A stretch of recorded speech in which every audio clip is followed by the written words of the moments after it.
encounters. Just upcoming attractions. I want to remind you that this is coming up tonight at 7 o'clock, similar to the pastoral encounter I had with medical personnel on March 2nd. Tonight, I've got an encounter and we need your help on this. We want to really uplift police and law enforcement, our firefighters, all of our first responders. What's gone on is each year at the cathedral, I've done a red mass, a white mass, a blue mass, and a red mass. The white mass for medical personnel, the blue mass for first responders, and the red mass for the legal professionals.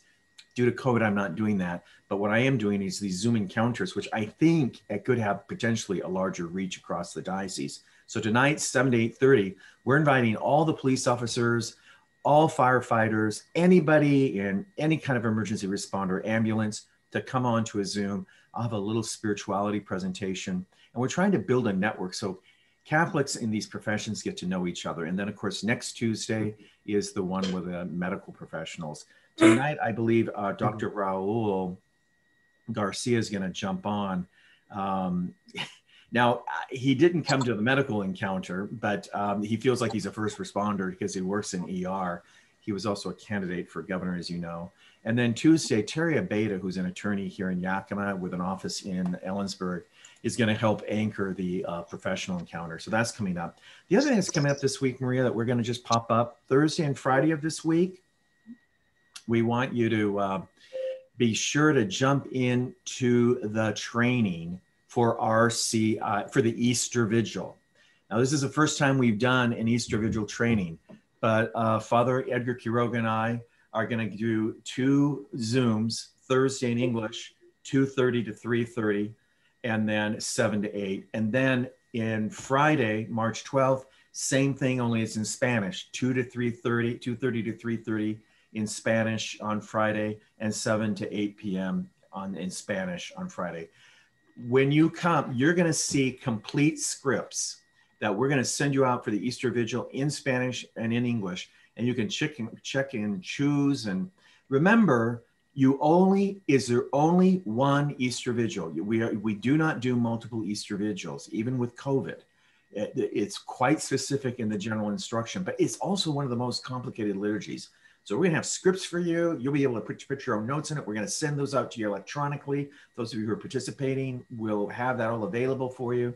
And we'll have a checklist of what are the supply items that you need to have ready for the Easter Vigil. That's this Thursday in English, this Friday in Spanish, 2:30 to 3:30 in the afternoon, and 7 to 8 p.m. in the evening.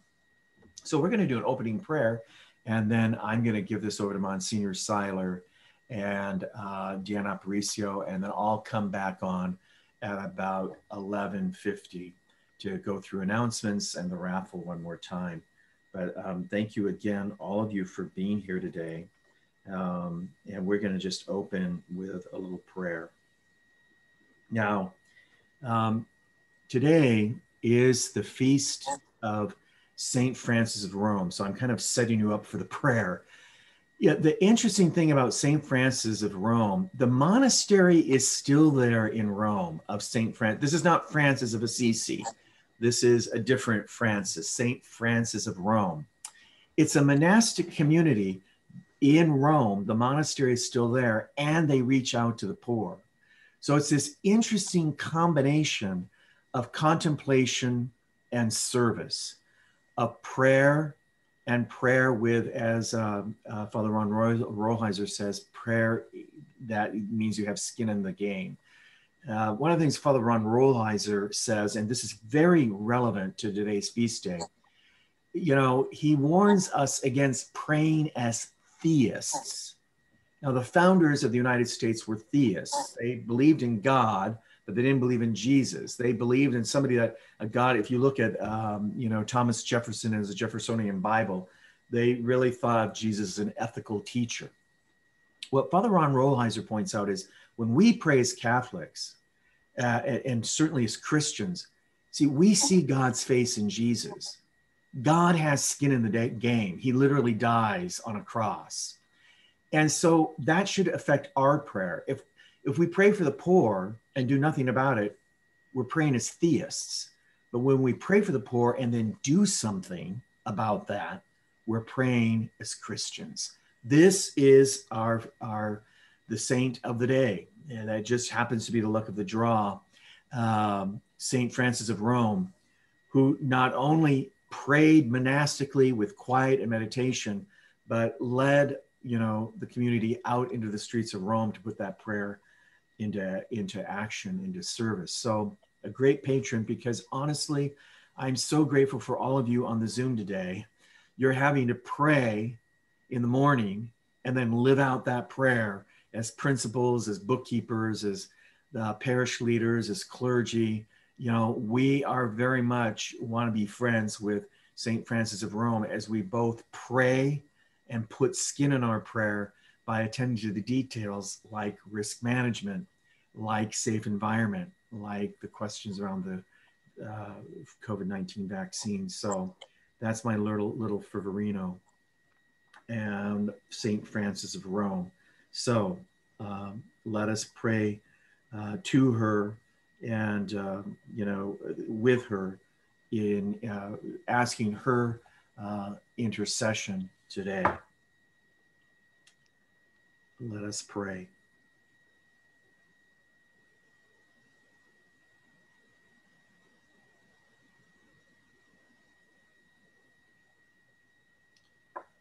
Okay, where did my prayer go? Here we go.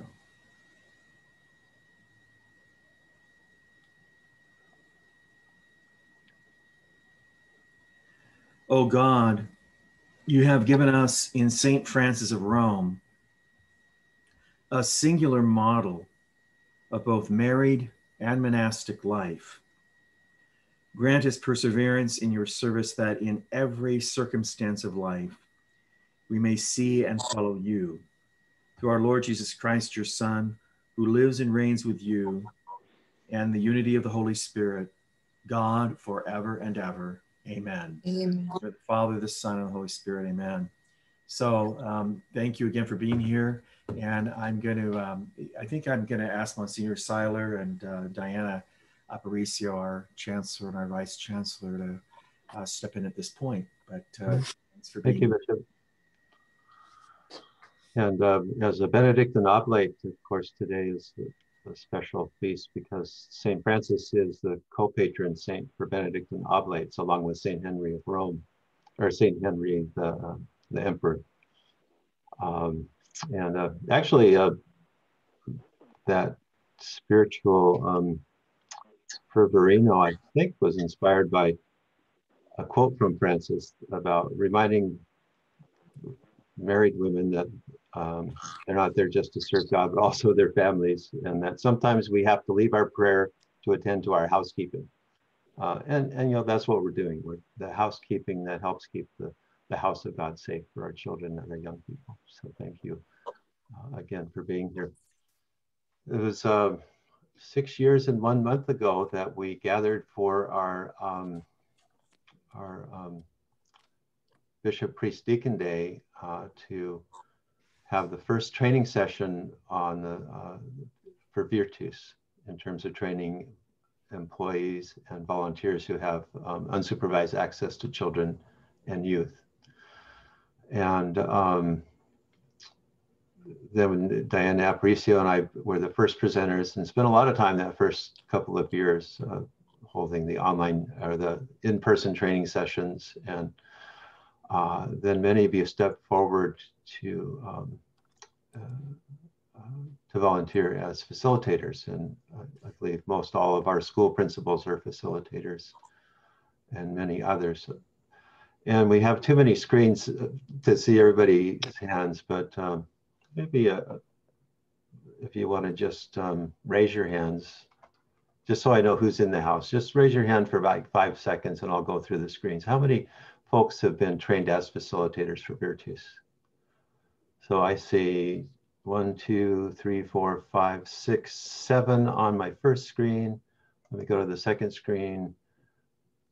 Most people have their video turned off. So anyway, thank you, especially our facilitators. You're doing a great job, and probably inspired by watching me present and thinking that you might have something it's really good to add as well. Well, we have reached the end of that 6 years that we said that the Virtus training would be valid for before we needed some kind of refresher training. So we have discussed this question a lot over the years, and had a special meeting with our facilitators and also a meeting with our school principals over the last couple of months. And what we have settled on is a program called Virtus, where Virtus is Keeping the Promise 3.0. And it's about a half an hour video and questions. There's a workbook. It could be trained, offered comfortably within probably 45 minutes to an hour. And there's also an online version of this training. And so going forward, once a person has reached that 6-year window, that time frame, they either need to have a complete Virtus presentation again, the 2 to 3 hour live training session, or the online version of that, or they need to go through the Keeping the Promise 3.0 training. I think because that 3-hour training can be intense and time consuming also, most folks are gonna probably wanna opt for the refresher training, and that's fine. So we're not gonna go through that training today. But first of all, I'm just gonna put up a screen that's the one-page refresher guide. This is what we want to teach, the points we want to get across in that refresher training. So you put that up.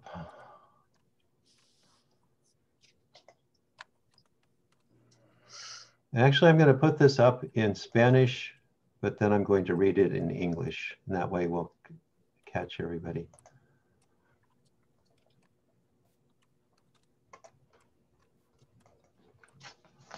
Okay, can you see that? In Spanish, manteniendo viva la promesa, un guía de repasos de protegiendo a los niños de Dios. Keeping the Promise Alive of Protecting God's Children refresher course. And so the key concepts, the 5 steps for protecting God's children. First step, know the warning signs. Second step, control access. The third step, monitor all programs. Fourth step, be aware. The 5th step, communicate your concerns. And just a refresher of the warning signs, that not to say that somebody is an abuser, but that perhaps they haven't integrated our code of conduct well.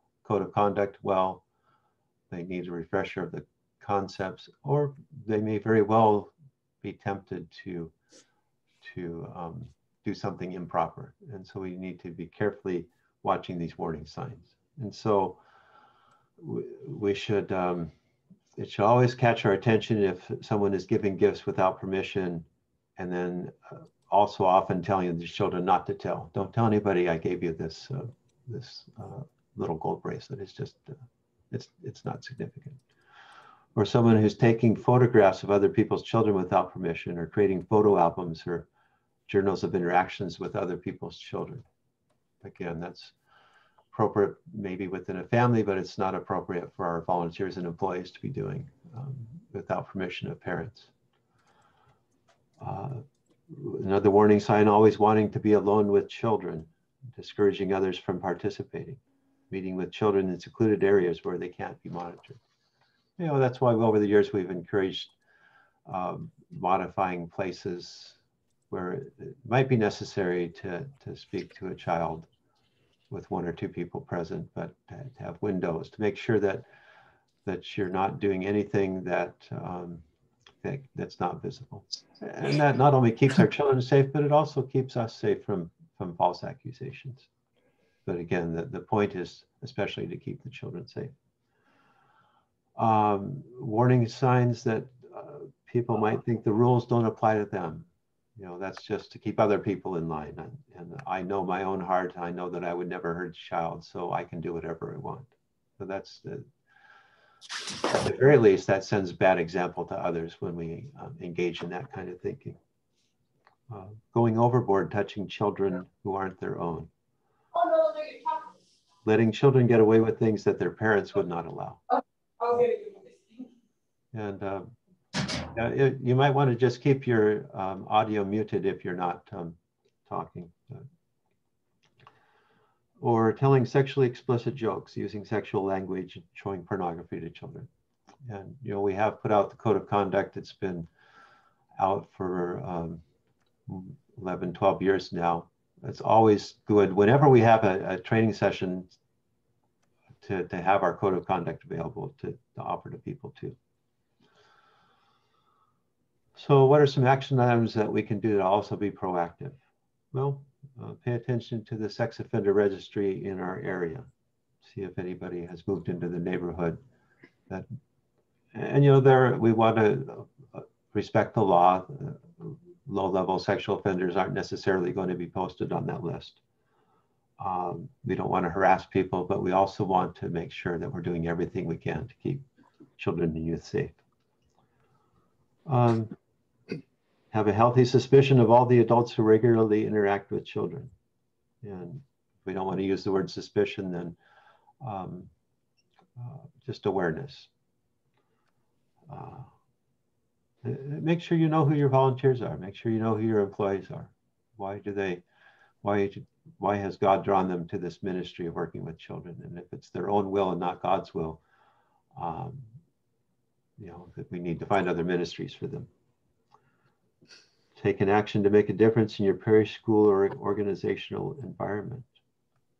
If, for example, you know that there's a door that should have a lock on it and nobody's ever gotten around to getting that lock put on, just remind the pastor, remind the principal, hey, we really need to get a lock put on this door so that nobody's tempted to use that room when they shouldn't be. Just kind of sensible things like that. If an adult has a reasonable suspicion that a child has been or is being abused, the adult should, in some states is required, to report the abuse as soon as possible to the local or state child protection services. And our abuse misconduct policies are online. We ask that you have read them. Hopefully you signed an acknowledgement form that you have read them and will follow them. We are what we call permissive reporters. We have an obligation. In the schools, there are active reporters as well that have a legal obligation to report, but our moral obligation, our policy obligation is to report child abuse. And if we don't do that, we could get in a lot of trouble, and frankly, we might need to let folks go that aren't willing to follow the policies.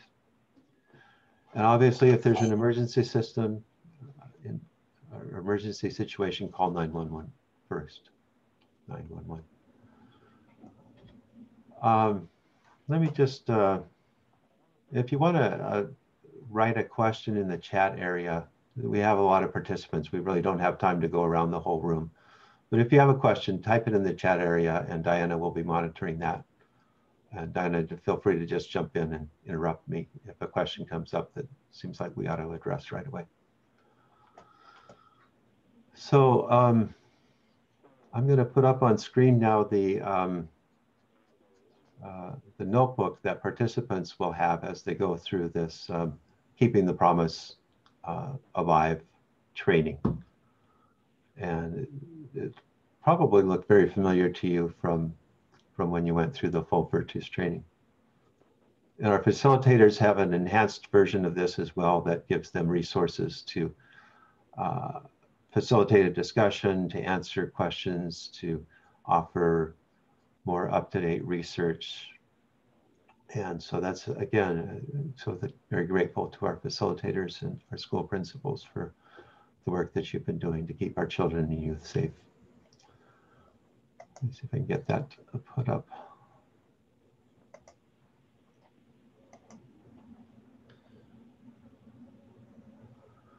And I just saw a question, how would you remind a volunteer that all Virtues rules apply to us? Well, one way is to sit down with them with the code of conduct and go over that carefully and say, can you do this? And we trust you, but we will verify, as Ronald Reagan famously once said. You don't have to use the word verify, but we're going to want it. We're going to keep our eyes out because God created each of us in his image and likeness, and our children are precious in the eyes of God, and they are the ones we need to keep safe.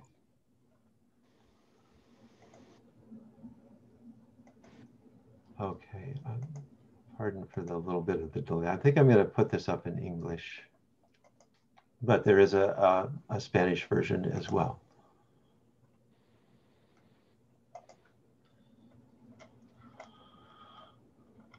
So you see the image of the children on the first page. You probably are very familiar with this prayer. We've prayed it many, many times. We may pray it before we move into our raffle, if we have time. A quick review of the 5 steps with a little bit more in-depth refresher of examples. For example, know the warning signs. Always wants to wrestle or tickle. Well, I did that a lot when I was 10 years old with my older brothers and sisters, but this isn't the 1960s. And especially when we're talking about working with children and youth in a learning environment, it's just not appropriate. Background checks, that's so very important. And we're going to go over the cost increase. And I know that sometimes can create a bit of an irritation or a temptation not to follow through, but we can help financially with that. And it's really important. But that's just the first step. Again, we do a background check. We find out if somebody has a past history, but then we always monitor. And that's why the next step is monitor. There always should be somebody supervising who really has a heart to see that we put our safe environment program into place. Make sure that new programs have a review and approval process, and that we're asking, how does safe environment affect this new program? How is it going to be implemented? And we know that computer use, social media use just gets more problematic as the years pass. So if you're using online resources for children's learning, make sure that that's monitored as well. Be aware. Get to know your volunteers, your employees. Observe them. Teach them about protecting themselves too. And of course, this goes with children as well.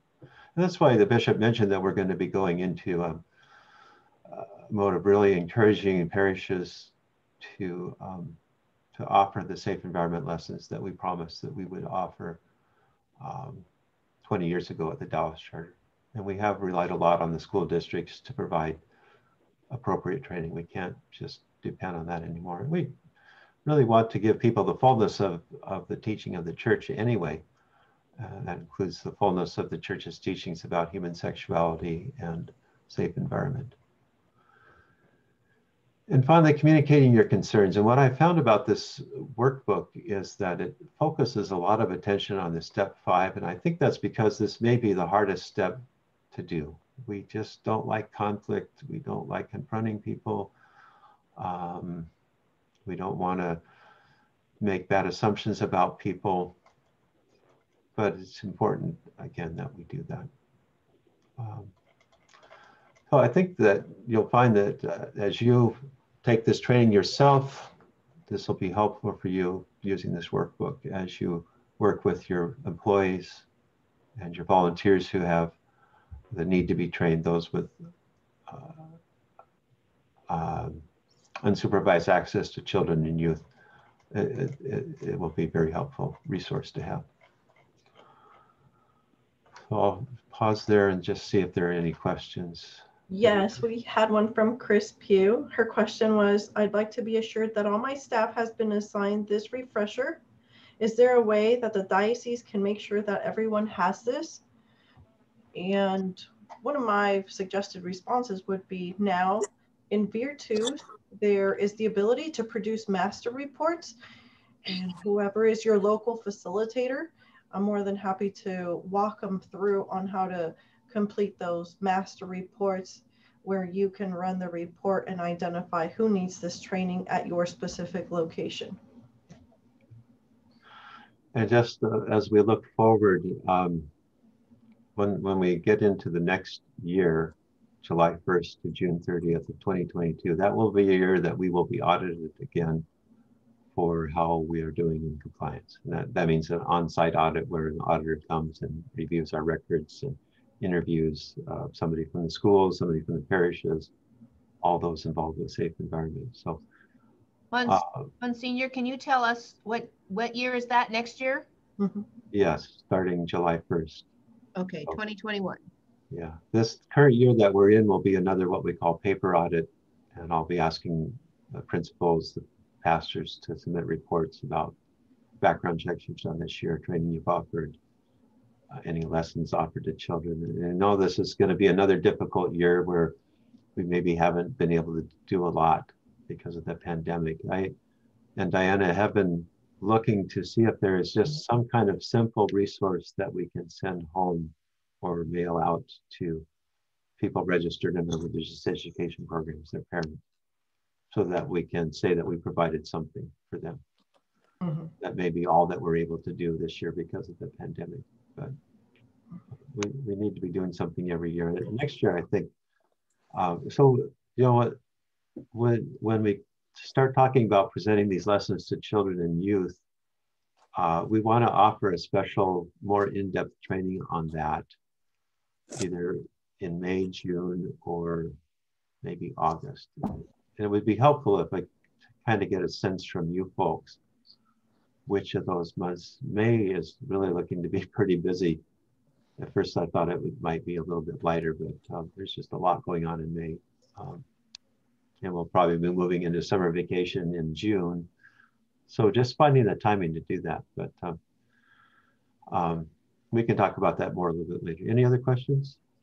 Yes, another question is, do we have a refresher available in the CD for us facilitators to show our volunteers? And yes, we do have additional copies available on CDs. Anytime that you'd like to request one, feel free to pick one up here at the Pastoral Center.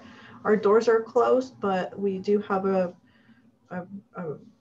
bell, a ring on the door, and Rocio or I could assist you with providing a CD. Is this the video for Keeping the Promise? For Keeping the Promise. Yes, and so you'll find that the videos, there's 2 sessions, and together, or maybe just one video, I don't remember now, but it's about 22 minutes in length. And you'll recognize some of the characters from the fuller length video. For example, the perpetrators, but also some new material as well. And you always want to make sure that you keep good records so that we can get the information entered into our Virtue system so that we have a record of when someone was trained. And I see a question from John Griffin. How long will background checks be? How often will they be required? I think we're sticking with the 6 years on that. The program we use does alert us if something pops up in the national database in terms of somebody that's already in the system. But we'll talk a little bit later about the more in-depth process that's going to take place if a county record is uncovered.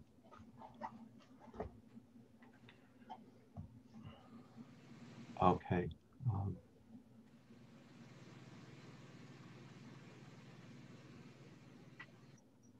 Well, as we talk about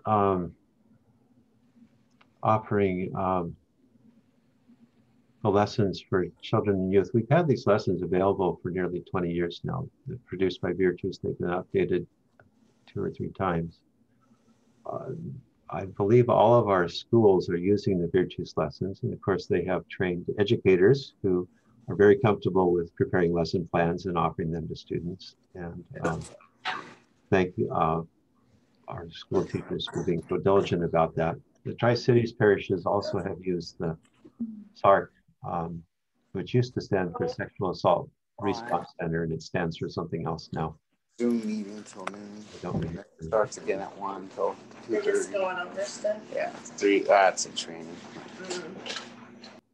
Yes. Okay. Another question is there a facilitator guide available to go with the CD of the Keeping the Promise Alive? Yes. Yes.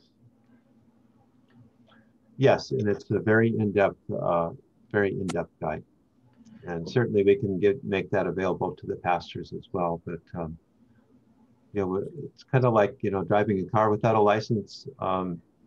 We really don't want pastors presenting Virtues training lessons without having gone through our facilitator training, because for one thing, it gets you in the system as being a facilitator, makes it easier to schedule sessions online, and you get more information. We get to know you better, you get to know us better. So if you'd like to be a facilitator, just let Diana know and we'll get you trained. Yes, the question to Father Roy, we are introducing this, the Support Advocacy Resource Center. Thank you, Dory, the SARC in the Tri-Cities. Just getting back to that train of thought, SARC has been a little bit limited because of the pandemic and giving presentations to school assemblies, to parish groups. And, you know, we will consider children to have been trained if they have a presentation from SARC. But we are hoping that you'll also consider introducing these Virtus lessons. Again, they bring in a faith component that a community group may not necessarily offer. So, and just take care of that problem.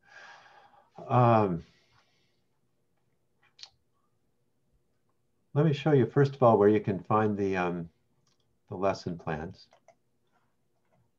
So if you log into Virtus, most everybody, when we activate their account, we give access to what's called the Educator tab. So if you log into your Virtus account and you don't see this tab here that says Educator, let me put it up on screen since you can't see what I'm talking about. Okay, do you see that screen? Educators. And this is where the lesson plans are, and it outlines the steps to presenting these lessons in your parish or your school. So first you read or print the overview of the program. It refers to important documents. There's a Spanish version always. Step 2 is to go through the Teaching Boundaries and Safety Guide booklet. It's a primary resource to parents, so you want to make this available in some form to the parish, to the parents. Parental disclosure is critical. There is an opt-out form if parents don't want the children to have this training. I think a very positive attitude on the part of your facilitators can go a long way toward setting parents' minds at ease. And just really, I encourage you to encourage them to take advantage of this training. But once you've gone through those first 3 steps, click continue. This is where you get the Teaching Safety, Empowering God's Children lessons. And so there are 10 lessons in each of the 4 grade levels, K through 2, 3 through 5, 6 through 8, and 9 through 12. It's the same lessons, but age appropriate. So let's just take a look at lesson 1.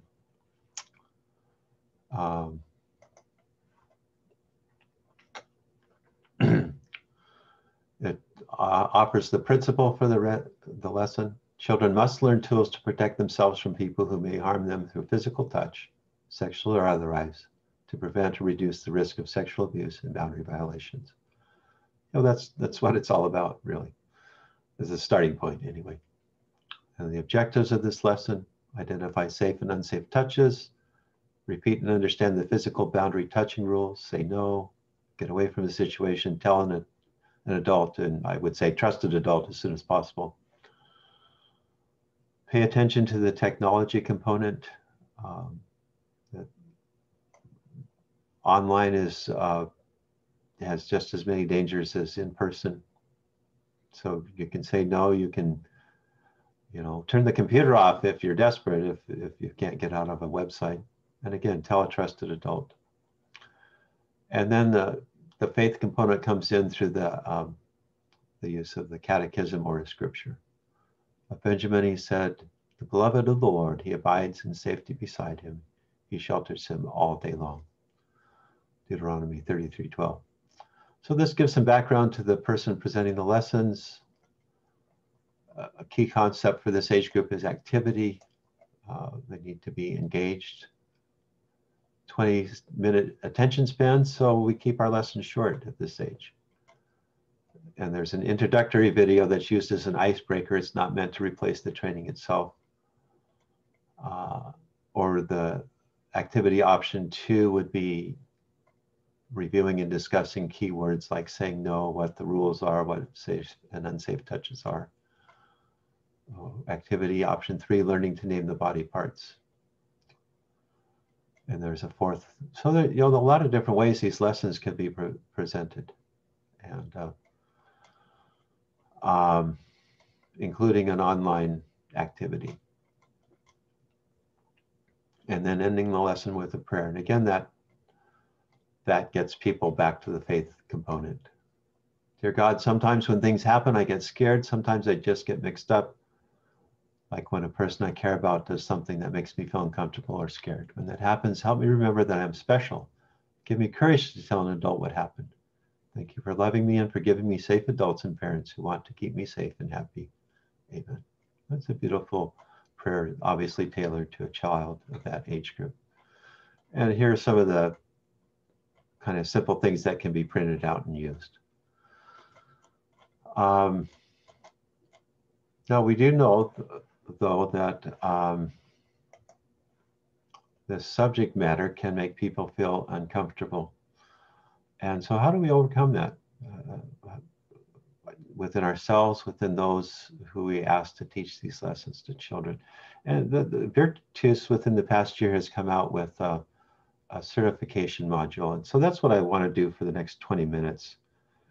And that'll get us, we'll still have a little bit of time for questions and to talk about the background check. I think we can get through this in about 20 minutes. So I'm going to go back to Virtus. If I can find it.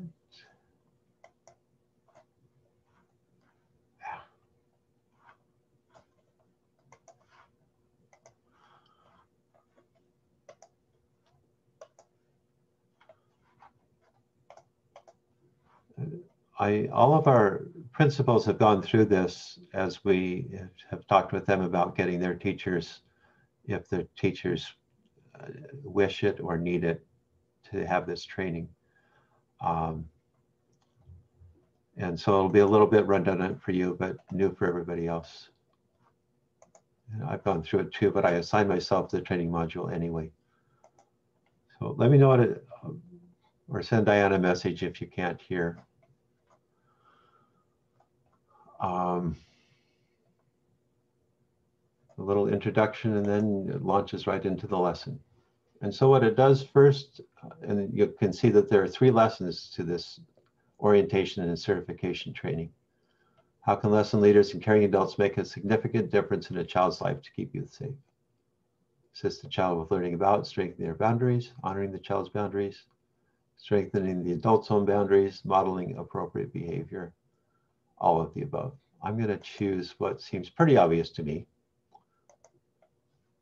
And now it's going to say, thank you for your answer. Here's the training, and we'll see if you got it right. So now I'm going to go through these pretty quickly. We're not going to, this does not count as training for you, yourselves, but you can kind of get a sense as you scan that. A reminder that adults are the main protectors of children and youth, but children can learn skills to protect themselves too. children model their behavior based on their interaction with adults. That's where we learn. We learn by watching. And caring adults like you can make a significant difference in children's safety. Next screen. Some important facts about child sexual abuse. This is really, I think this first part is refresher training for the teacher himself or herself. Father Seiler, we can't see those other screens that you're talking about. It's still back on the online training module. Oh, okay. So, well, we have a limitation then.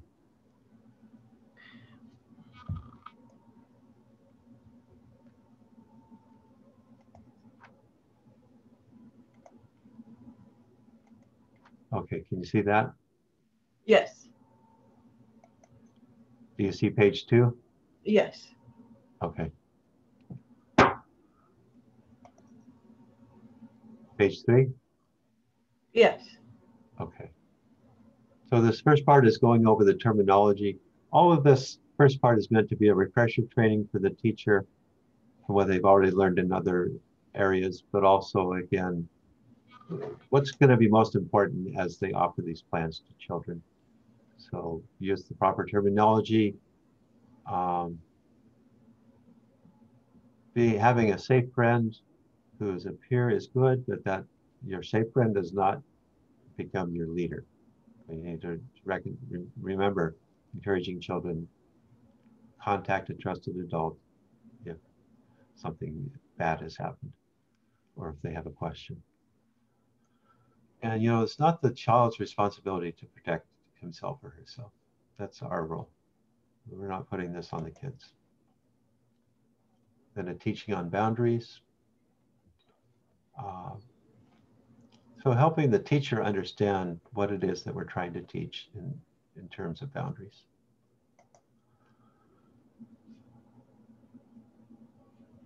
How do boundaries affect your role? Again, good to review our code of conduct. That's a great reinforcement of boundaries. And then a recap of everything that's been offered. And look at that. I got the question right. Well, correct. Do you see that? Okay. Now, do you see lesson 2 of 3? Yes. Okay, looks like we're in the module now. I apologize for that earlier problem. What are the practical elements lesson leaders should know about leading the lessons for children? And again, this is where we can help overcome some obstacles from folks who don't feel comfortable offering this training, don't feel comfortable talking about sexuality with students. The structure of the program, pre-planning elements, record and submit any relevant completion data, all of the above. I'm just going to choose one component. Father Seiler says we need to turn these forms in, so all I care about is recording the data. We'll see how I did. Okay, do you see lesson framework? Yes. Okay. So this tells you about how the lessons are designed. We went briefly through that first lesson on teaching touching safety. Each lesson is distributed to parents and lesson leaders. And that brings us to you, the lesson leader, who has to do the teaching, who has the privilege of doing the teaching. Each lesson plan has a main theme. You must select an actual activity, but you can use the introductory video as an icebreaker. And again, we have these introductory videos, but they do not substitute for the actual training. They're meant to be an icebreaker. And the lesson leaders are the ones, hopefully, who know the children and the youth well enough to know what activity would best suit them. So it's going to be a different experience for different classes. If the organization, though, has selected an activity for a particular group, there may be good reasons for that. Just if you're going to have a gathering later when you all talk about the same topic, for example, then obviously follow your supervisor's lead. Managing expectation, that's always important. So do the pre-planning, that's important.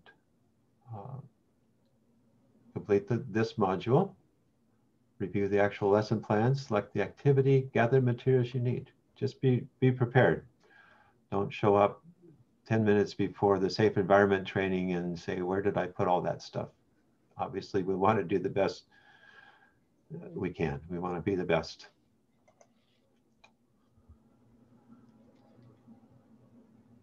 And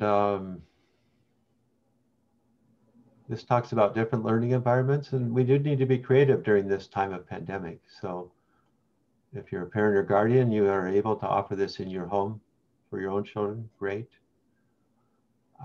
In a parish or school, find a good location, or perhaps doing this electronically via Zoom or whatever platform you have set up to teach children online. So I'm going to stick with my answer. Father Seiler just wants that report and keeps sending me emails and calling me. So I'll submit a report. Oops, do you see that? This is not the best answer by itself. So I got to change my way of thinking, all of the above. Correct. Okay. So lesson 3 of 3.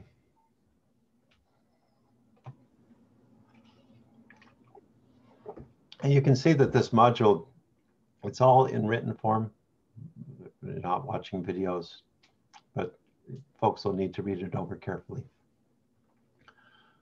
There are times in your role as a lesson leader or simply as a caring, safe adult when you have the privilege of being a child's safe adult, when they trust you with the disclosure of child sexual abuse. And again, while we may not have a legal obligation to report, we have an obligation by policy and to report, if not directly to the police right away, then at least to your supervisor or to me or Diana. And then, we take very seriously that 48-hour period that mandatory reporters are required to report, so that we can deal with the situation immediately. So what should you do as a lesson leader if a child discloses to you directly or indirectly abuse? And I think, that keeping the promise alive focuses so much on concerns, because we know that it can be difficult for people to speak out or to confront or to challenge or to make assumptions. But again, this is what we promise to do. This is the right thing to do. This is how we show respect for our children and young people created in the image and likeness of God. Engage in active listening, report to the appropriate child protective services, be on the lookout for test balloon statements, and ask children directly about them. That is, could this possibly be a false report? Want to make sure that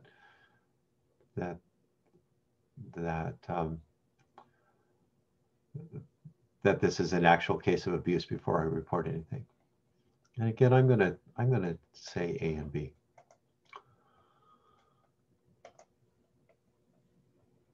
The disclosures occur when a child attempts to discuss abuse that is occurring. It may also include an uncomfortable situation. So that doesn't mean that, again, that everything is abuse, but if something makes them uncomfortable, it's something we need to pay attention to. Could be in person, in a group setting, a quieter session, electronically. But they may reach out to you immediately or even weeks or months later. Sometimes it takes people a long time to get up enough courage to trust somebody to say, this happened to me. I don't fully understand it. Can you help me? And that's a very privileged place to be when a child or youth asks us to help. Listen to a child in a patient, non-judgmental manner. Keep your body language calm and open, ready to listen.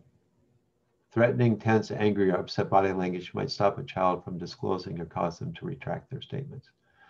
No, if you appear angry, it's not that you're angry at the child. You may very well be angry at the at the person who committed the abuse, but the children may not perceive that from you. They may just see your anger, and it causes them to shut down, or it causes a traumatic response. So, you know, keep calm and carry on, do your best.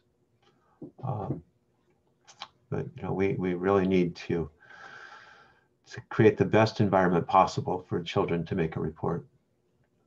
And then we do have to report this to Child Protective Services or to the police. Sometimes in certain areas where the CPS is overwhelmed, going to the police first is the best course of action, because they'll eventually be in touch with CPS. And also the supervisor needs to know, the pastor. And if you report to the pastor needs to report that to me or Diana, or to the bishop. Well, you're reporting to the bishop when you report to Diana and I. You can report directly to him. He'll refer it to us to work the process that we have in place. Now make sure that you keep your interactions public, at least to the point of being in the sight of others, so that people can check in. You want to exercise appropriate confidentiality, but you also want to do that in, remember that PAN acronym we talk about in Virtues: public,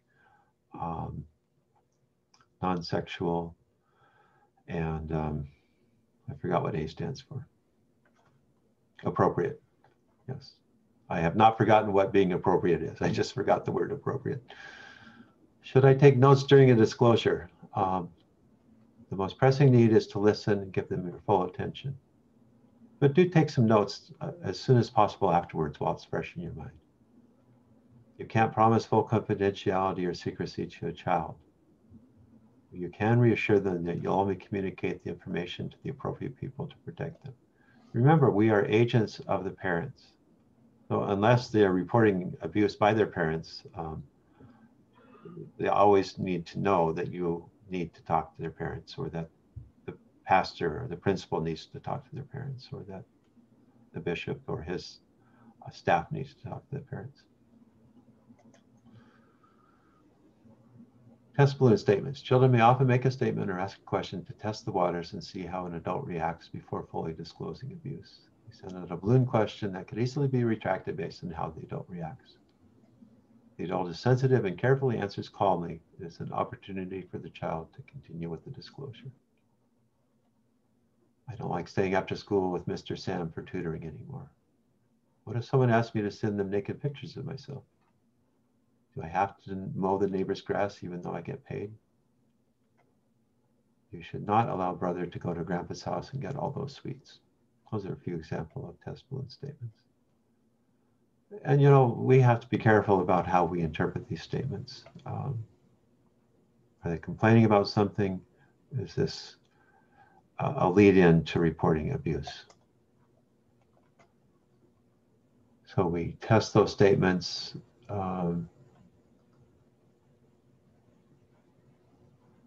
There are some suggestions here for continuing those.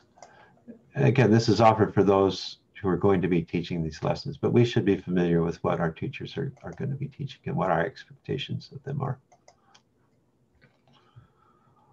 And finally, reporting and communicating concerns. And you know, again, that section is pretty in-depth in the keeping the promise alive section, because it is probably the most difficult part to implement.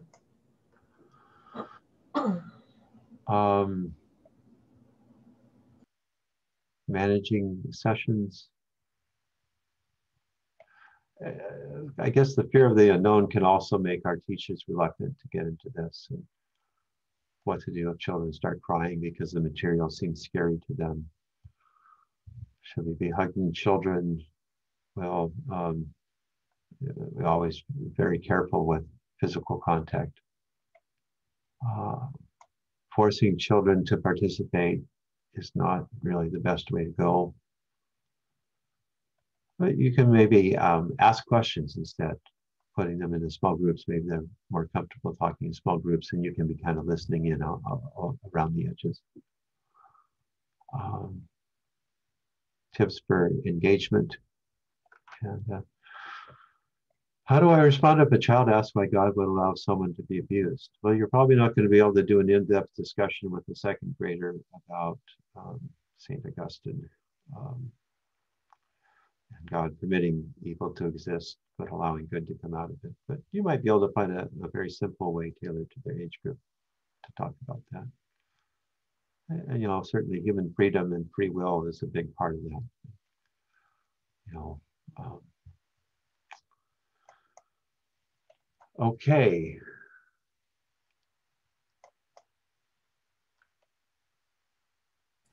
So, Yeah. Monsignor Seiler, though, one other question Pat Moore had was, and maybe we missed this, or you mentioned it. Has the children's video been updated, or is it the same one from 20 years ago? The children video? Yeah. Oh, the introductory videos? And Pat Moore, feel free to open your mic and pop in. Yes, the one that you use, you know, as an introductory for the children, the video you were talking about. Yes. And I have used it, but it's very, very dated. I just wondered if that's been updated. And that I don't know. Diana will reach out to Beatrice and check. Yeah, I can double check. And then we had one more question. Is there a shorter than 10 lessons to train our religious education students training? Well, the 10 lessons are 10 possible lessons. What we're talking about is offering at least one and preferably two every year. And so K through 3, if you put that on a 3-year cycle and are able to offer 2 lessons, then you would be teaching 6 lessons over 3 years as you track those children through K through 2. Now we know that children drop in and out, and so it's not good. We don't live in a perfect world. And,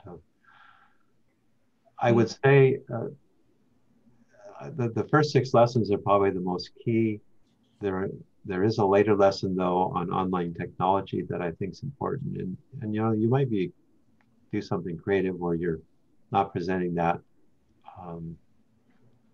as the official lesson, but that you offer something about online awareness separately.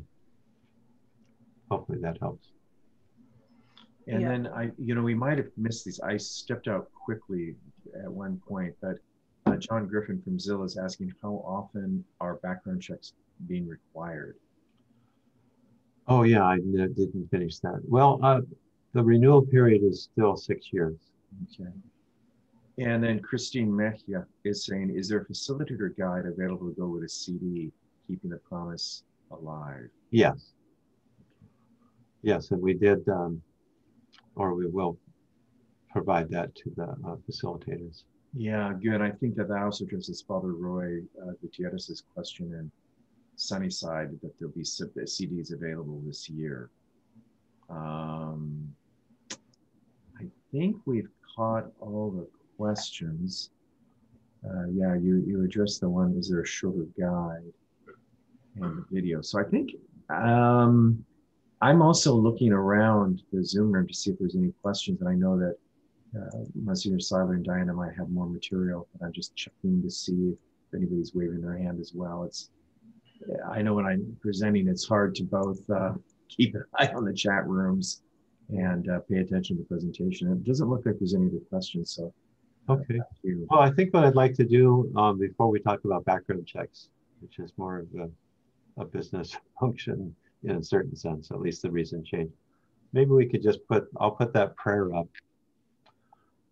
and then we can, it's hard for us to pray it all together. So Bishop, maybe you could pray that prayer for us and invite us all to say. Sure. And I'll just pray it out loud. So you can close your microphone so it doesn't echo. And if you do the screen share, I'd be happy to do that. Okay, let me get that up.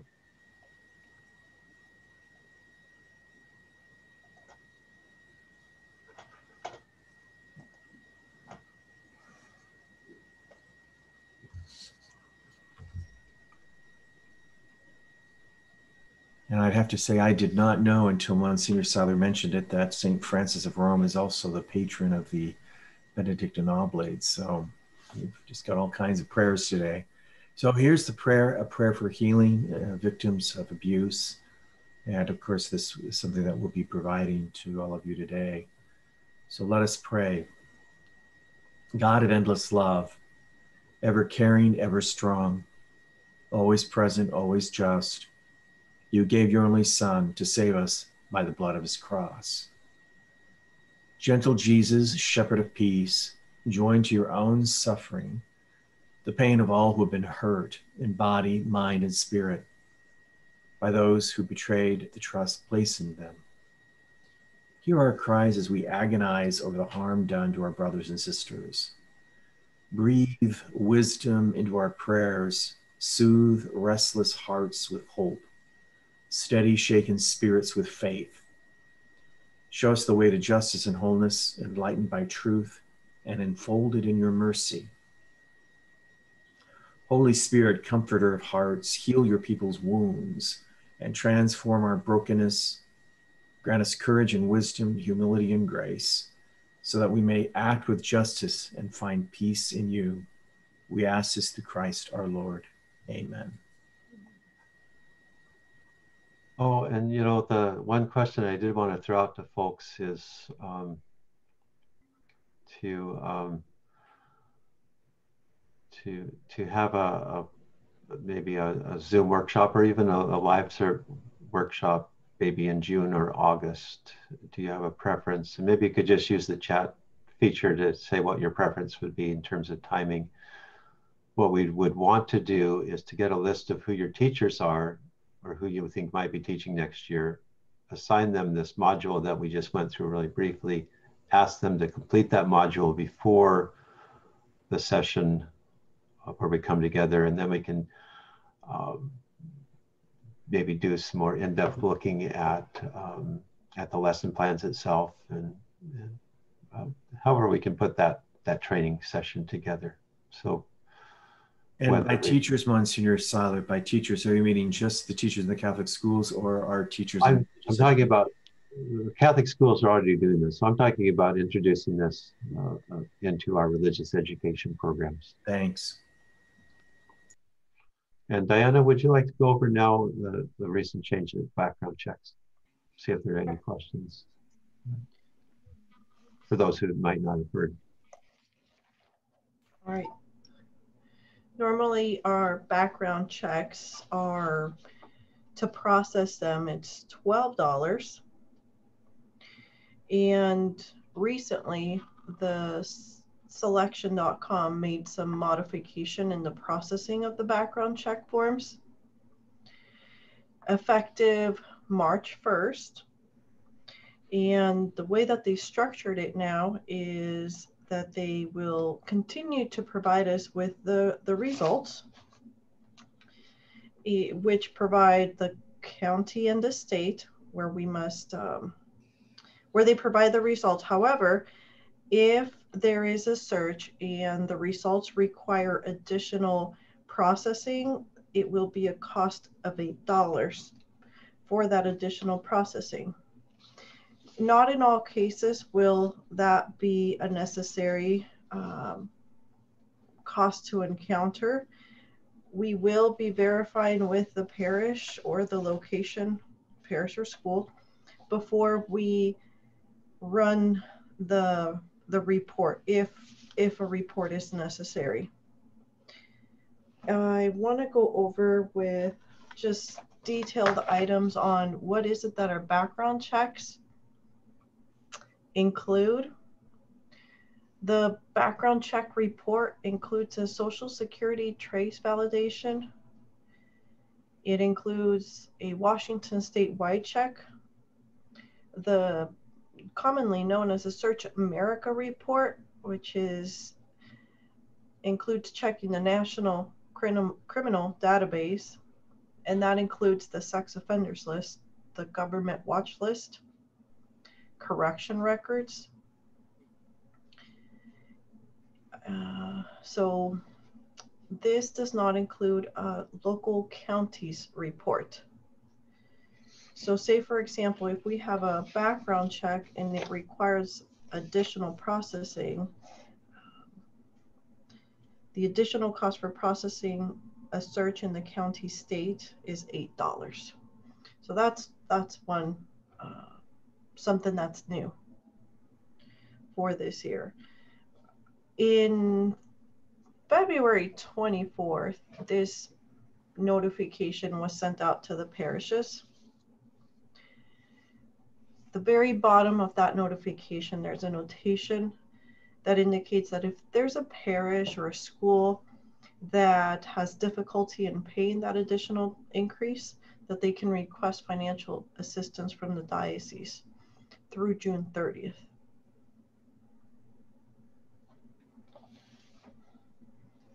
Diana, just let me make a point right now. I think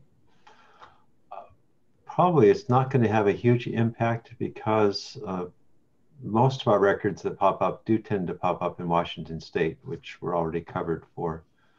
But if we're, and you know, we're, before we trigger that extra $8 charge, we're going to check with the parish or school. I think that's what I heard. Mm-hmm.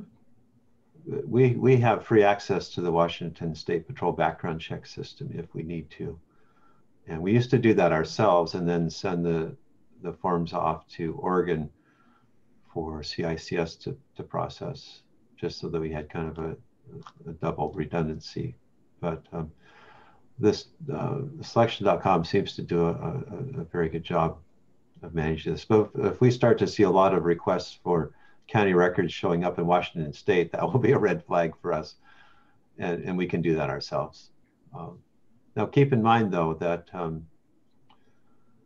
that if a warrant has been issued, we kind of learned this the hard way many years ago.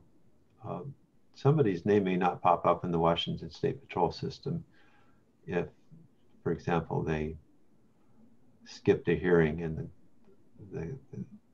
the county issued a warrant for the person's arrest, because they don't want the criminals using the background check service to figure out how to avoid getting caught. So again, no background check is perfect, and it's the first step in keeping children and youth safe. But we'll obviously monitor this, and we want to help financially if this is a burden for you. So let me just pop in. Chris Pugh, thanks for your question. So she's writing, and feel free to open your mic, Chris. So clarification, not all people will need the additional background check. The diocese will let us know if an individual needs further background inquiry. Is that correct? Yeah. See Diana shaking her head, yes. So And if that additional background check has to be done, we will be charged an additional $8. Correct. Okay, thanks.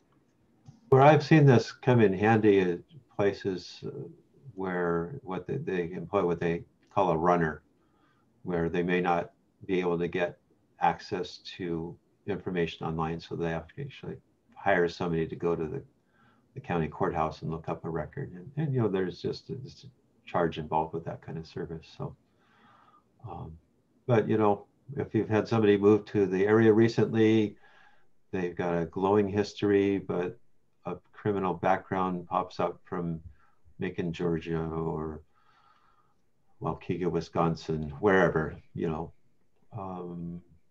we want to know what that is. So.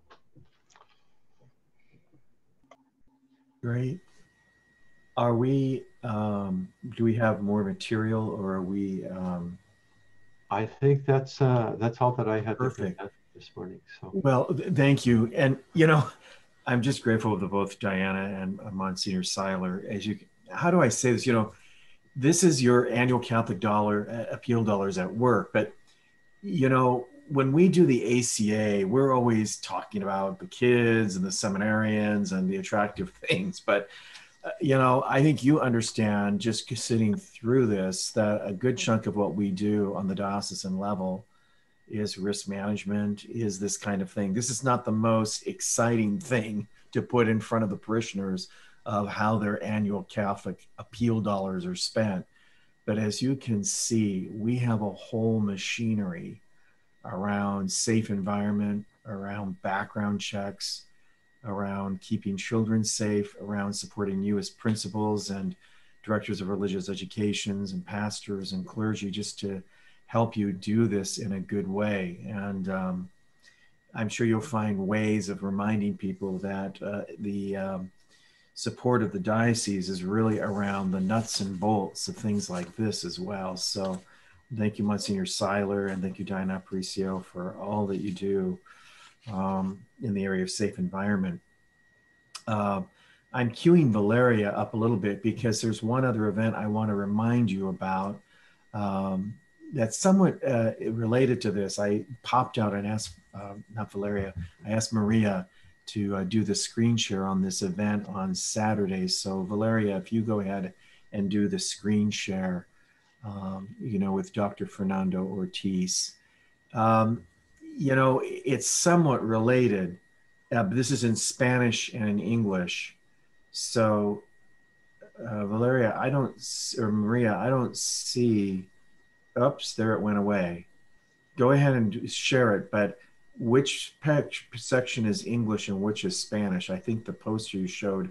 Anyway, if you put that back up, Maria, Maria's on Valeria's Zoom account, so that's where I keep seeing that. So Dr. Fernando Ortiz, we're going to have a professional day. We want to tell you about this, but we especially want to reach out to youth ministers, youth volunteers.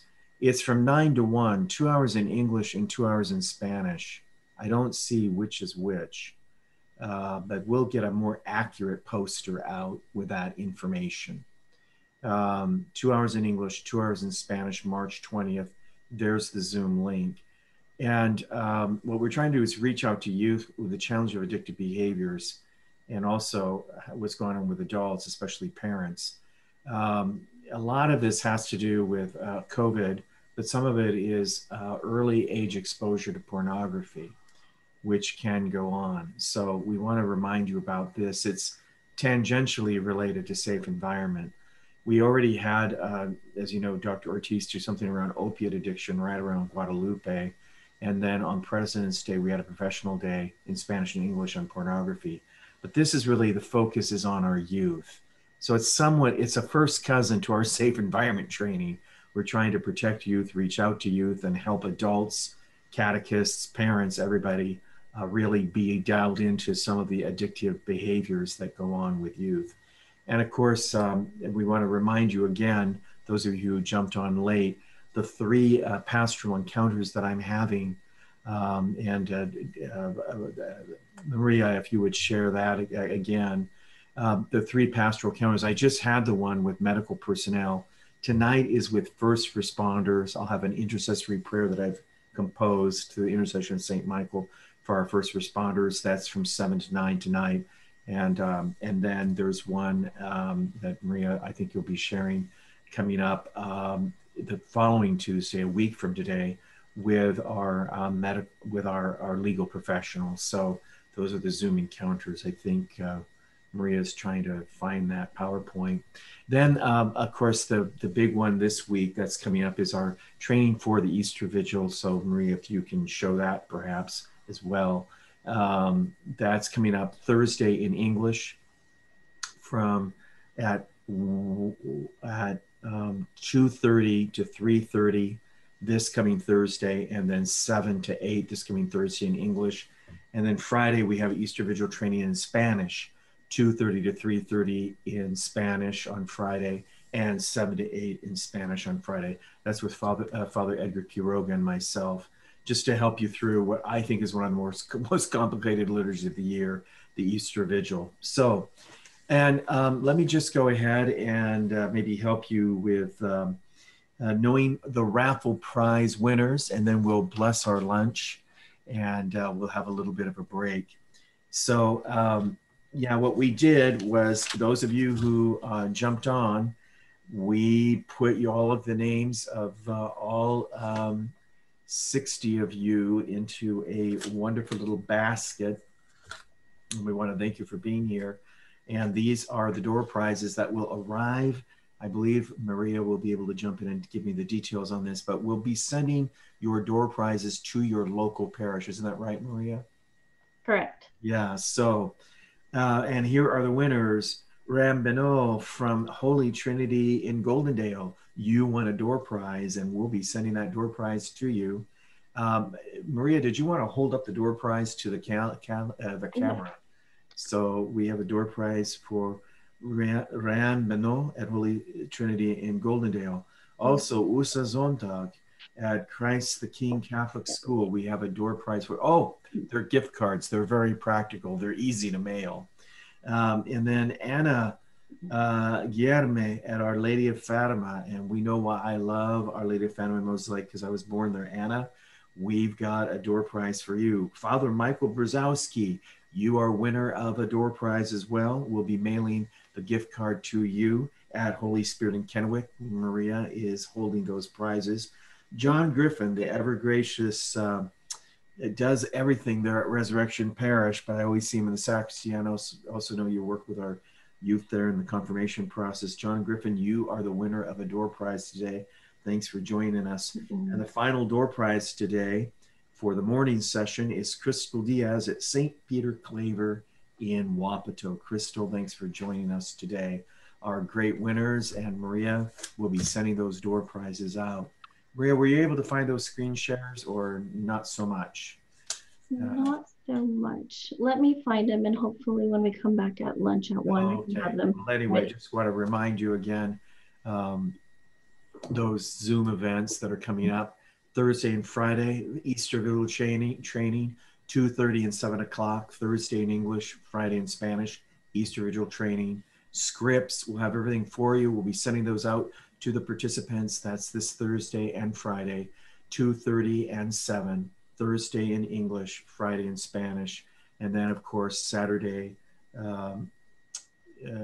April 20th, it's a Saturday, we're inviting anybody involved in youth ministry in any kind of way, any kind of youth ministry at any age, with Dr. Fernando Ortiz, just in terms of, especially during the time of COVID, we've had a doubling in the rate of death due to opiate addiction.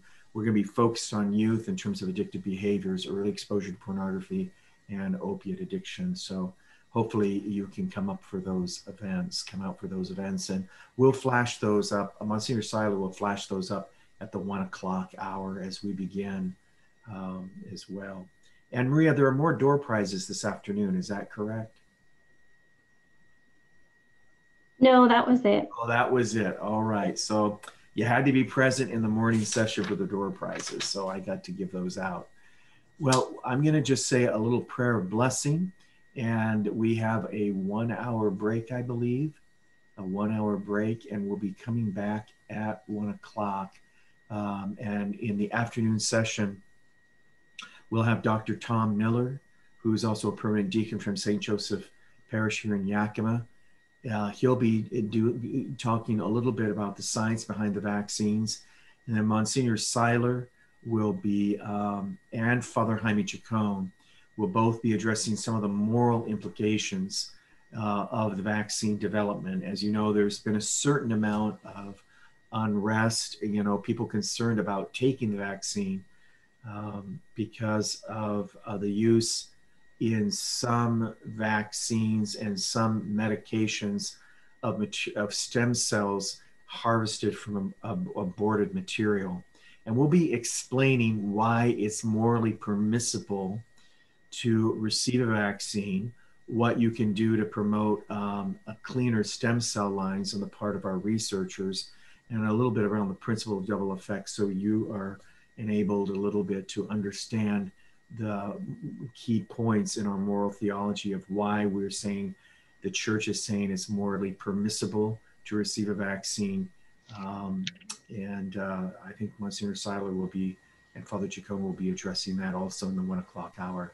I have a USCCB Zoom myself at 1 o'clock, so I'm going to be taking leave of you now, but I thank you for showing back up for the presentation this afternoon. It's very similar to the presentation that we gave during our encounter last Tuesday with medical professionals during our special encounter. Anyway, hope you can join me tonight, or that you can get the word out to first responders tonight for our encounter at 7 p.m. on Zoom with myself, you know, as we uplift our first responder. Thank you. There's the Zoom. You can see Tuesday, March 9th, 7 to 8:30. That's tonight. I'll be having an encounter with our law enforcement. That Zoom link has been sent out to all of you in the weekly mailing. It is also posted on the diocesan calendar. Go to yakimadiocese.org, click on calendar, click on that event, and you should see the Zoom link there on our diocesan calendar. And then next Tuesday night, it's the one with legal professionals, myself, and well, tonight I think Dr. Raul Garcia will be with me. Tuesday night, the 16th, will be Terry Abeta, and that's the red encounter, shall we say, with the legal professionals. Again, those links are posted at yakimadiocese.org. Click on yakimadiocese.org, click on diocesan calendar, and then you click on that date, Tuesday, March 9th, and you should see that link there. And we've also, of course, sent these out to you in the weekly mailing as well, the leadership mailing of the diocese. I'll do a blessing of the food and then we'll be ready to go. In the name of the Father, the Son, and the Holy Spirit, amen. Gracious God, we thank you for the gift of our parish leadership across the diocese, all of those committed to parish and our schools. We ask you to bless them and strengthen them and uplift them, especially during this COVID-19. Bless them in these ongoing days of our Lenten observance. And we bless our food. Bless us, O Lord, and these thy gifts, which we're about to receive for thy bounty through Christ our Lord. Amen. In the Father, the Son, Holy Spirit. Amen. All right. Thanks, everybody. I'm just going to shut myself down. You can just shut your camera and audio off and stay on the Zoom. And Let's then stop recording. Let's stop recording though for the. But we will stop recording, and then we'll resume the recording at 1 o'clock. Thanks, everybody.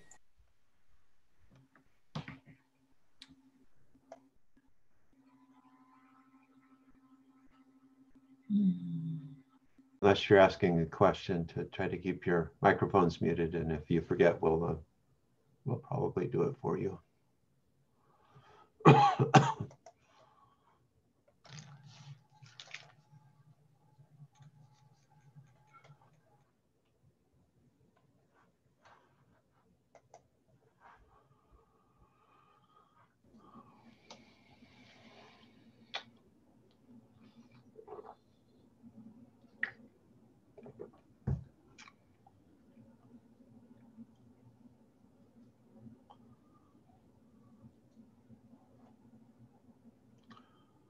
And just to note that we are recording live now. So just so that you're all aware of that for legal purposes. And this will be a benefit to those who aren't able to participate. But we'll be able to watch the video. So I'll just put up a prayer now that may be very familiar to you. Bishop Tyson has used it quite often, and I'll just read through it and know that you will be saying amen, if not out loud, then with your hearts.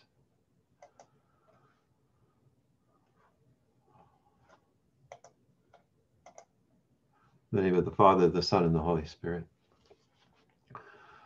Lord Jesus Christ, our divine physician, we ask you to guard and protect us from coronavirus COVID-19 and all serious illness.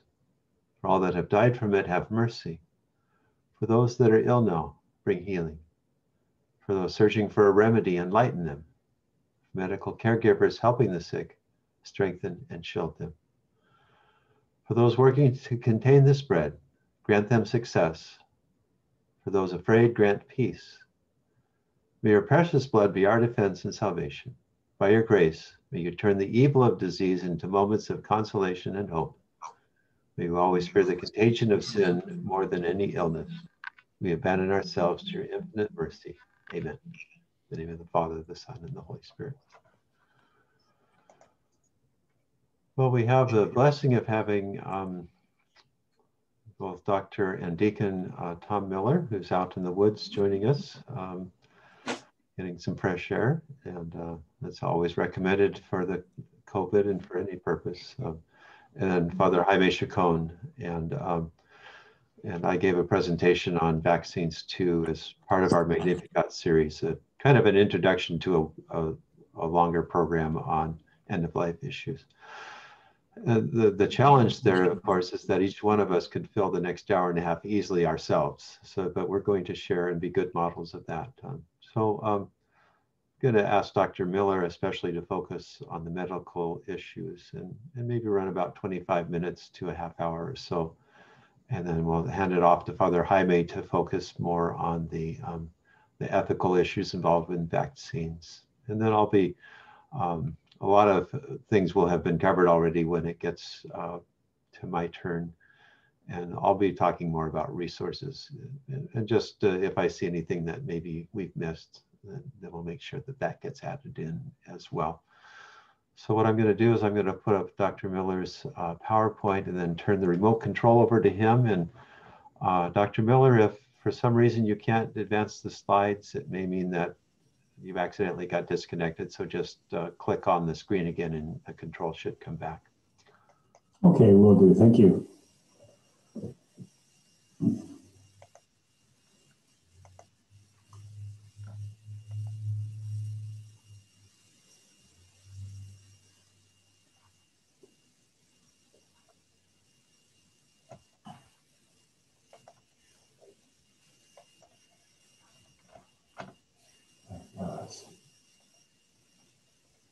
Okay, good. Can everybody see the presentation? Yes. Good. Okay, good. Okay, yeah, a little bit about myself. Like Monsignor Sider said, I'm a deacon, Dr. Thomas Miller. I'm a physician. I'm no longer practice medicine. I do some online stuff, but then I mainly teach over at medical school over in Terrace Heights, over there here in Yakima. So at this point now, but also I'm a deacon at St. Joe's, Yakima as well. So kind of two different realms, but two realms that have a lot in common. So anyway, regarding the topic for today, I was thinking, basically, there's a lot of concern about the vaccine. Is it safe? And then there's issues, not only is it safe physically, but is it safe ethically for us as Catholics? Should we get should we get the vaccine? So far, I got the Moderna vaccine. I got the first one 2 weeks ago, and tomorrow I get my second. I'm sorry, 4 weeks ago. So tomorrow I get my second vaccine. So just got my email or my phone call on that, confirming my appointment for tomorrow to get that done. So anyway, let's see.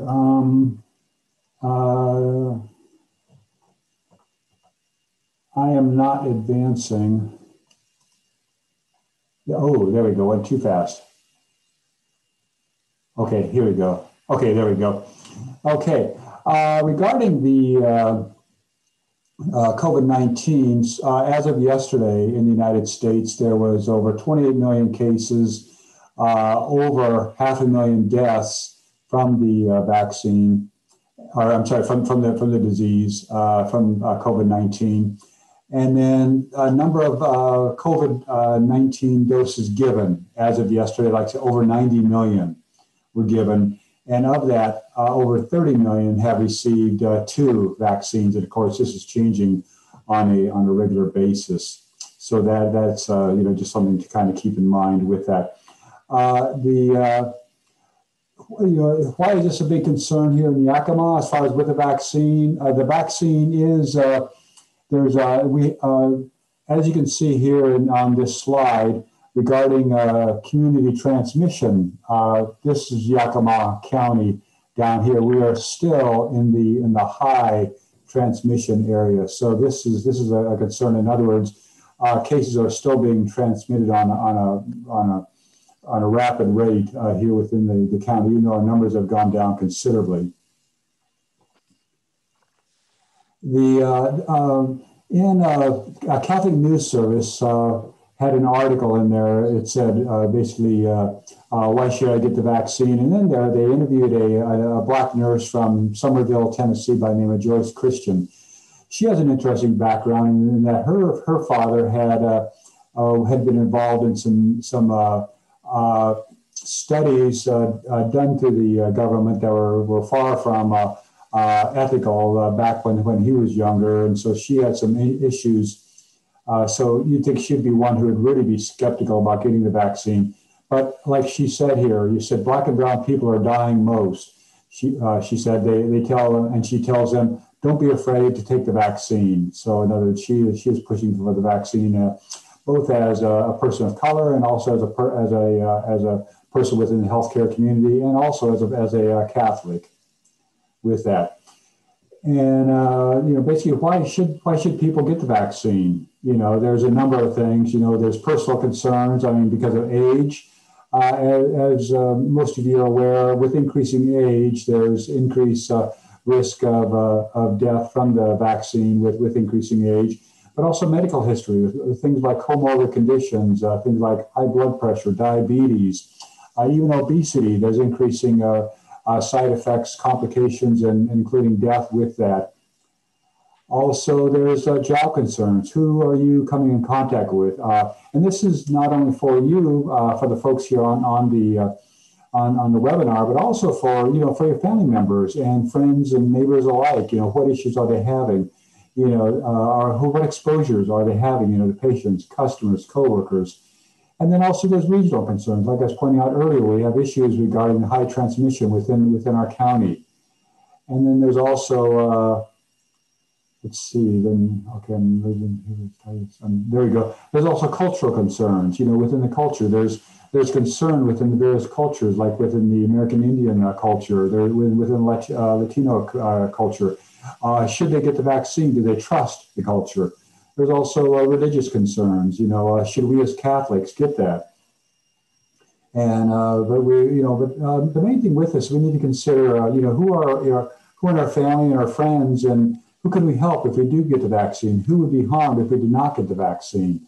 Because the idea is, going back to the earlier slide and had all the numbers up, that number of that have received 2 vaccines, that's a huge number. We're talking about a little over 9% of the population who are basically immune at this point. But however, in order to reach herd immunity, we're talking 70%. So between all the folks who have got the vaccine and between the folks who have received the vaccine, we're talking less than 20% at this point. So we need so there's another 50% to go before we reach herd immunity between those who have the infection and have had COVID-19, and then also those who have been immunized. So we have a long way to go with that. And then there's always a concern, why don't people want to get the vaccine? There's, we've all heard the political concerns. I mean, back before the election, there was talk about people not wanting to get the Trump vaccine. So there's some people consider this to be a political issue. Also, there's emotional concerns. They hear of all the bad side effects and they think, okay, well, I don't want to go through all those issues. And there's also regional concerns. Talking with neighbors and friends, or people just not wanting to, not getting the full story and wanting to not receive the vaccine. And there's also, again, cultural issues. Some folks with not trusting, they may not want to receive that. And again, there's religious concerns. People thinking, okay, well, if there is, as I'll be pointing out later here, and we'll be pointing out in this talk, there's issues about our fetal cells being used, our cells from abortions being used in these vaccines. And if so, is that okay for a Catholic to receive that? And again, we need to balance our concerns with everybody around, our family, friends, coworkers, etc. Basically, and a lot of this, if you go to the CDC website, you'll see a lot of this information here, but of course, the COVID-19 vaccines, they are safe. There's been a lot of studies that have been done with this in the short amount of time. I mean, this is the most rapid vaccines that have ever been produced. And yet there's a lot of safety that has been done with that. And there is a lot of, but unfortunately the numbers can only be, or the vaccines can only be produced so fast. So there are issues with the, as far as, why isn't there enough vaccine? Well, needless to say, there's It takes a lot to ramp up, to make, 300 million doses of a vaccine, quite a bit with that. And then basically, like I say, millions have received it. There have been very few complications with it. So it's been extremely successful to date. The CDC recommends that you get the COVID-19 vaccine as soon as you're eligible. And even then, the question comes like, say, for example, if you hear of a site, say if you're not on one of the lists, and you hear that there's some COVID-19 that will be used, that it's not used, it'll have to be destroyed. Should you get it? And if you have the option, the choice is yes, you probably should. But there's results from the, like I say, basically there's, most people have mild side effects with that, usually pain or swelling at the injection site, things like headache and chills or fever. At the first website, when I received the first immunization, I did have trouble with headache and fatigue. And that was it. I mean, I felt pretty good after that. There is, like I say, a very small percent have had what's called a severe allergic reaction called anaphylaxis, basically where the airway shuts off. There's been a few cases of that, but extremely rare with that. And of course, after you get the vaccine, you need to hang around for 15, 30 minutes. See, for example, if there is any side effects with that, if you are having any, and if not, then you're good to go. Okay, oh, there we go, too. Here we go. Basically, who should get the vaccine? And again, per the CDC website, they were talking about folks who are essential workers, healthcare workers, residents of long-term facilities, older adults, teachers, and then there's questions, as far as women who are pregnant or breastfeeding, should they get it? But then also folks with underlying health conditions, who should get that with their health conditions? Folks with disabilities, should they receive the vaccine? If folks have had an allergic reaction to the vaccine in the past, had any type of allergic reaction to either a vaccine or medication, should they receive the vaccine? And of course, basically anybody who would be at high risk for severe illness should be considered. Examples of of essential workers here includes, firefighters, police officers, correctional officers. But as you notice here, even folks in the food and agricultural workers are considered frontline essential workers. And then folks in grocery store, public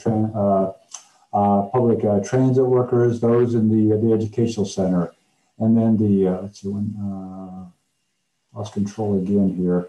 Then of course, down folks with the other folks that become up will be other folks, like say in housing, information, energy, law, media, public health, public safety.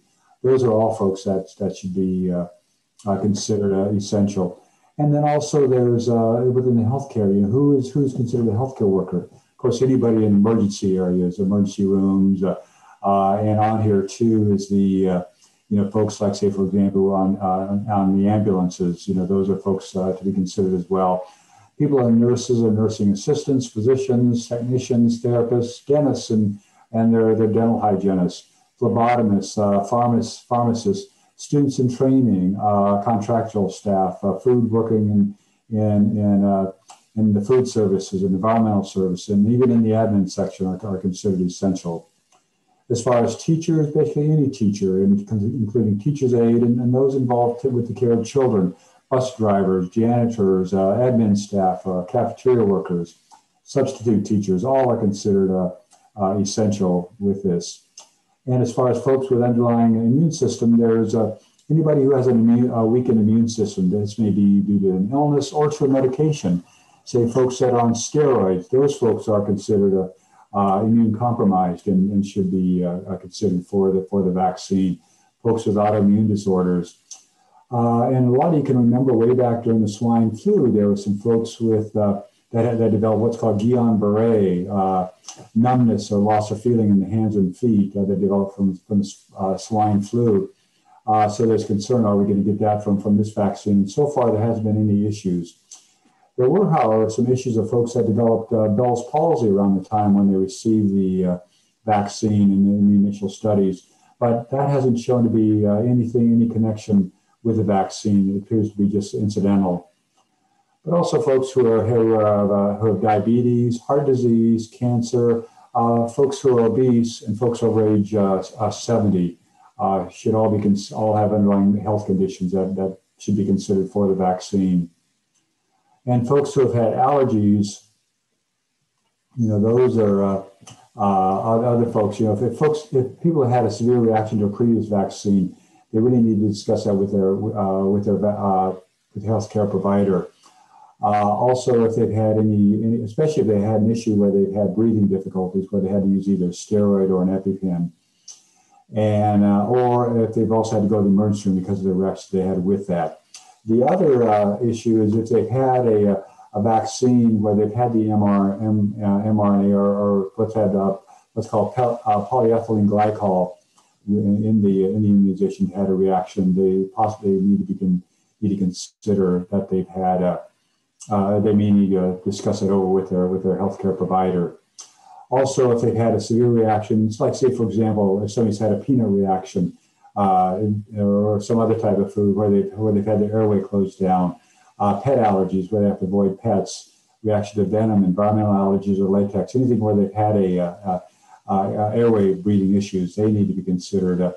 They may want to discuss this with their healthcare provider before they get the vaccine.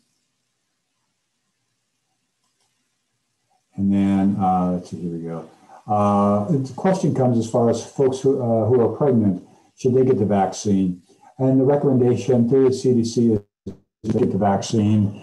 There is limited data regarding the safety of it, but of course the concern with that is there's also issues if they don't get the vaccine. What is the safety regarding not only the pregnant person, but however also the unborn, because what will happen if the mother gets the infection and the unborn gets the COVID? What's going to happen with that? So those are our considerations. So the recommendation is for them to receive the vaccine. Also, the women who are breastfeeding, should they get the vaccine? And the thinking is yes, they should. Yes, there will be some of the antibodies that will go through the mother's milk, and will go to the infant, and however, that will give the newborn some protection with that by the antibodies that the infant will receive from the mother. Also, what are the concerns for that we as Catholics should consider? The vaccines are safe and effective as far as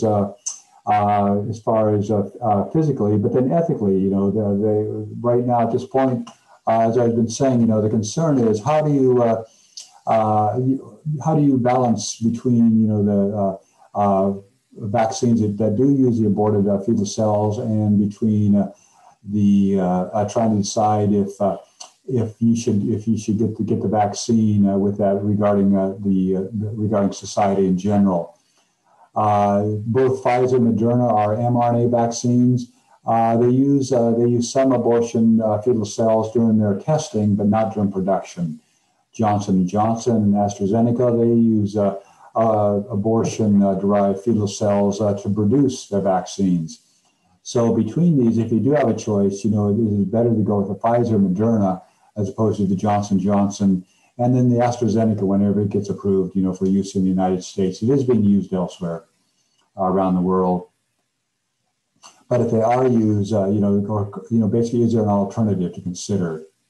So, and there is some concern regarding the mRNA, the messenger RNA. The concern with that is there's been discussion. Does it affect our DNA? And it doesn't. Basically, it's a derivative. It does not go into. It does not become part of your genetic chain.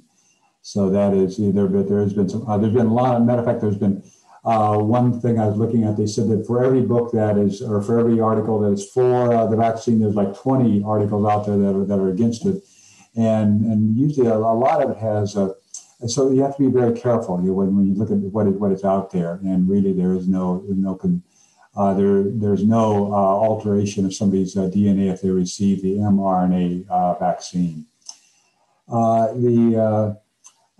like I say, the main thing is to try to choose the most ethical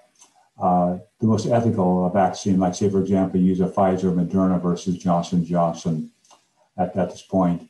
Plus, there's other concerns too. Is with the coverage of the Johnson & Johnson seems to be slightly less than the Pfizer Moderna after the first dosage, and Johnson & Johnson is only approved for the one. It's supposed to be a one dose, as where Pfizer and Moderna are two. But yet there's a lot better coverage as far as with the Pfizer Moderna. With that, okay. And this isn't a new issue that we're talking about as far as where fetal cells have been used in the studies. For example, with way back, if you look at this picture here, this was a picture from November 1970, when we had the rubella vaccine. And the concern back then was same as it is now, as far as, what is the best that's going to help with help the best for society? Because back then, if a pregnant mother were to get the measles, is that what would happen is that there was a high risk of there being congenital birth defects that would be that the newborn could develop. So that the choice was to go ahead and come out with the vaccine, and that was accepted. But yeah, this is, as you can see, this is from over 50 years ago. And are there options? Yes, there are options. We have there's over 50 viral vaccines that have been approved that have used attenuated and inactivated vaccines in the recent decades. Also, use of umbilical cord or adult stem cells are also the options. USCCB is widely involved in the campaign, for the development of COVID-19 vaccines that are free from in connection with abortion. But a lot of other Catholic organizations are as well. Which has helped us to, we need to do what we can to raise awareness of the moral issues with the research centers as well, and we can do that ourselves. As individuals, if we do receive it, we must continue to express our opposition, to the therapeutics developments of the different cell lines, with the use of aborted fetal cells, and of course through prayer. But we can also do things like, for example, like writing letters, to voice our opposition. We need to consider areas, and I've included on the slide here is different addresses, including email addresses. And if you want to write a letter, there's different places where you can send a letter saying that you wish that they would develop a more ethically acceptable vaccine. The Pfizer gives both an email and a mailing address, as does a Moderna. They give a few different email addresses, as well as the how to get a hold of the president of Moderna. And then AstraZeneca and Johnson & Johnson, they also have email addresses here. And on this next slide, what I have here is an example of a letter. And here, we have to, basically thank the companies, for sending out the letters, but then also at the same time makes them aware that we would like it if they would develop an ethically acceptable vaccine as quickly as possible to help it, so that it would be less of a risk for us. Okay. Okay. Well, thank you, Dr. Miller. And it brings back memories actually of the mid-'60s when I was a little boy catching German measles. And of course, I was number 8 out of 10 kids. And my parents socially distanced me by setting up a little quarantine area in our living room so that I wouldn't pass it on to any of my brothers and sisters, or maybe I got it from one of them. And I just remember lying under the covers with the blanket because the spots would fade. And whenever I would take the blanket off, I'd get these big bright spots on my face and body. And that's very embarrassing. But, little blast from the past.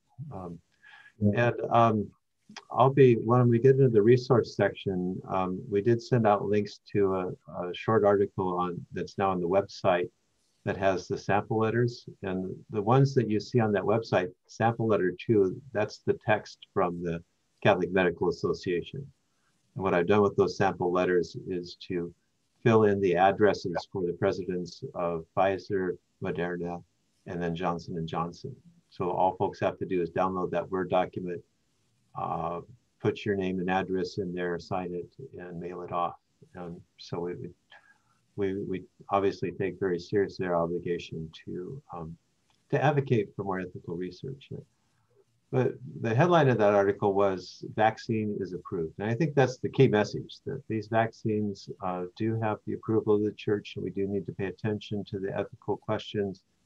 We don't want to cause scandal, but this is a grave public health emergency.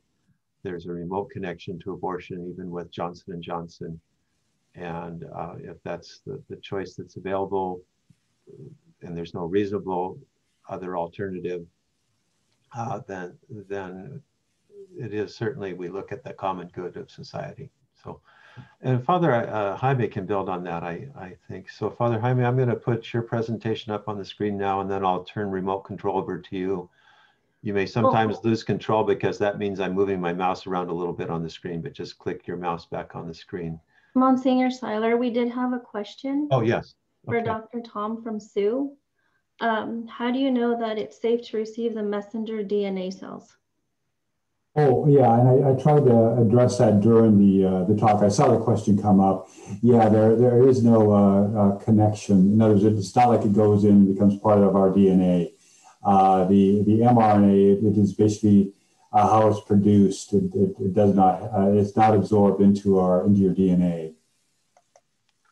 And just answering Chris Pugh's question real quick.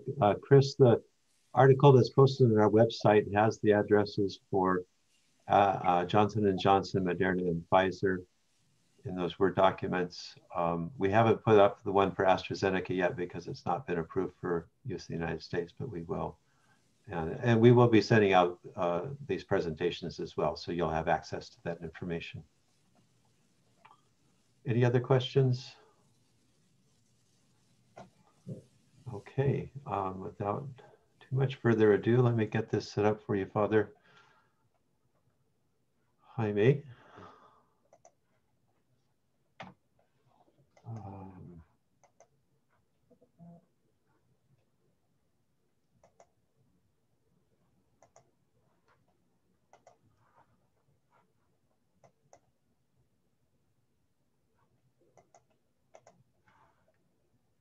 And I'll turn the remote control over to you.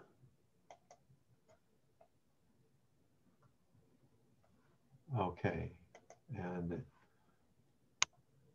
we seem to have lost the presentation. Can anybody see the PowerPoint? Nope. Okay.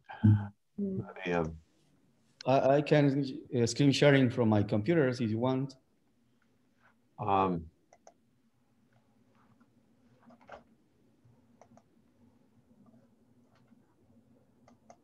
Okay, go ahead, Father Jaime, if you have this share screen option.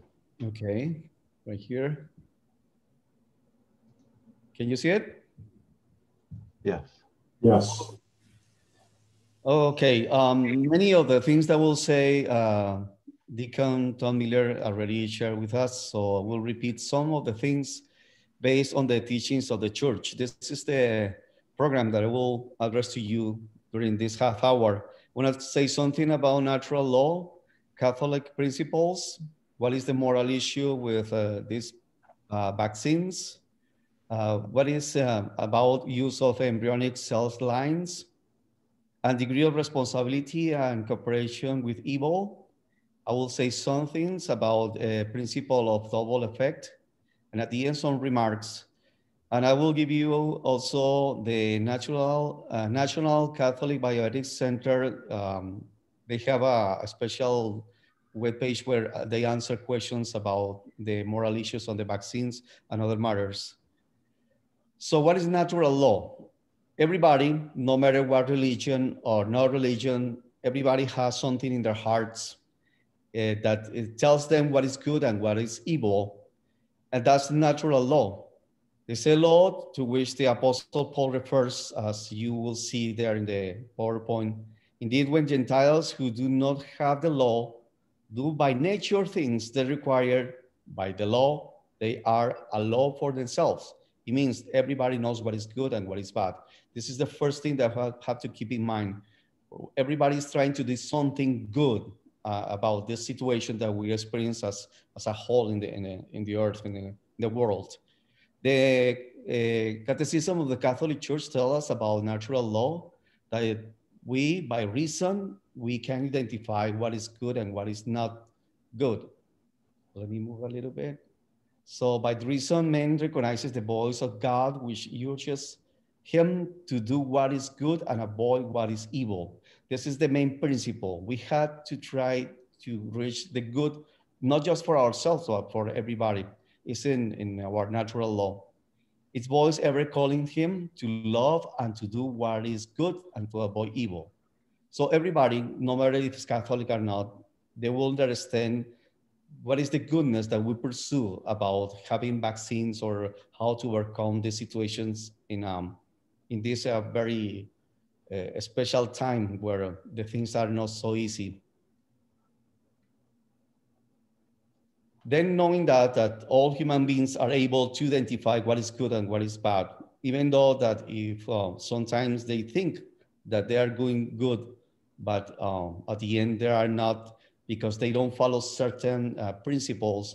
We as a Christian people, we set before the society in our conscience what is good based on what God has informed through our Catholic principles.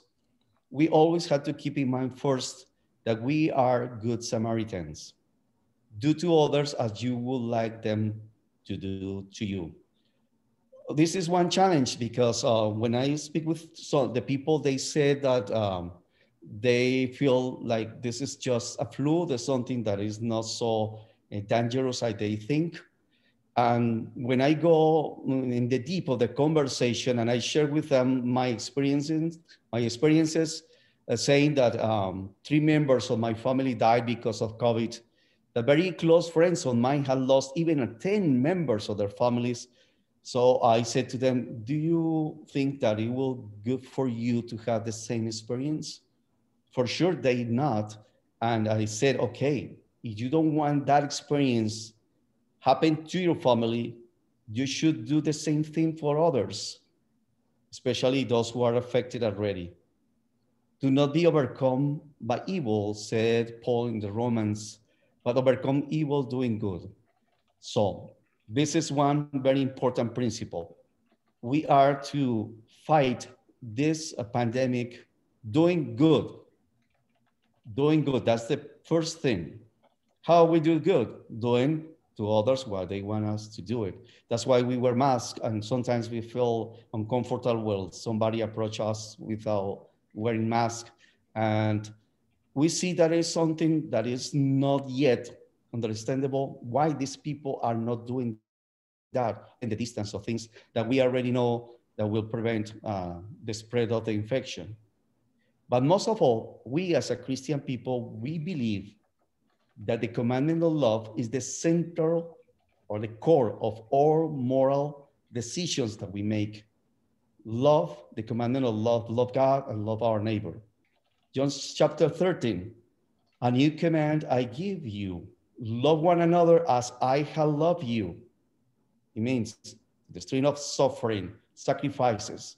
So you must love one another. By this, everyone will know that you are the disciples if you love one another. Every decision that we make based on our Catholic principles is based on love. Do love and do whatever you want. That's the first thing. So if we are trying to overcome this situation, it's because we love God and we love our neighbors, not just the members of our family, the relatives and friends, but also the whole human community. Keep that in mind. From that central point of loving God and loving our neighbors, the Catholic Church has developed a very important principles that we must follow, especially in the area of health, public health, as we are facing today. First, human dignity. Human dignity, especially the right of life. Respect for human life is a right, but also is something that we must to protect. The human dignity and respect of human life, they come together.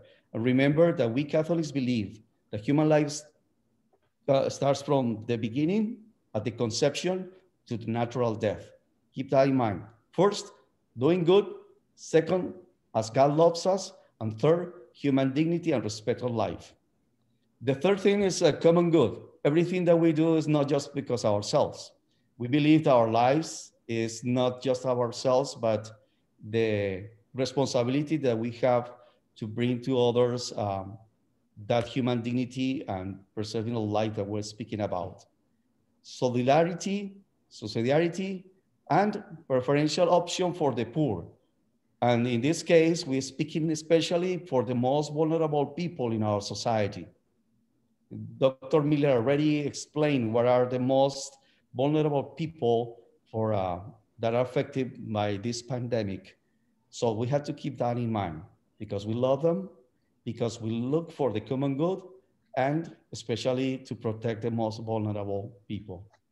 In the area of application of healthcare organizations, also in our parishes and in the things that we do to serve God's people, the National Catholic Bioethics Center developed for us these important principles that we have to keep in mind.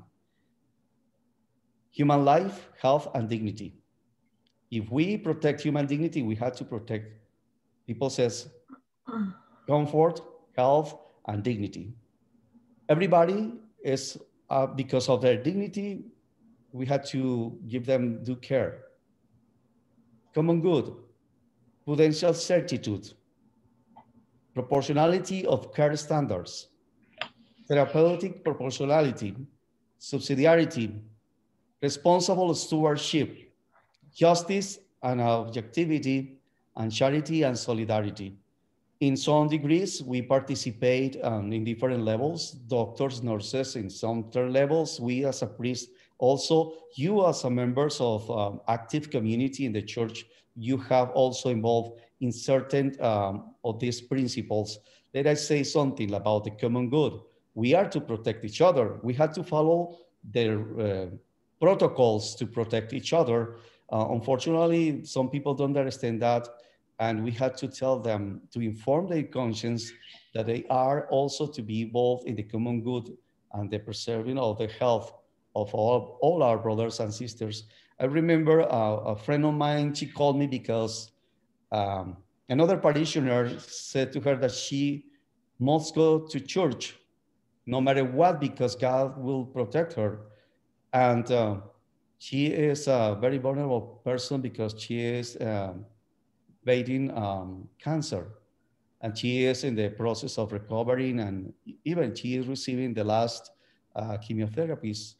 And I say, no. Sorry, but that person doesn't understand about the duty of care, to care. We as a community, we have to care for you. We can't say to you, you must go to church, because we believe that we have to protect your life. And it is also for our common good. That's why we have to be prudent on the decisions that we make, not just our personal decisions, but those decisions that come from another levels, okay? But even though that we know that we had to help, remember that vaccines of COVID-19 have some moral issues. Dr. Miller says some things about it, but let us go in deep. What is the problem?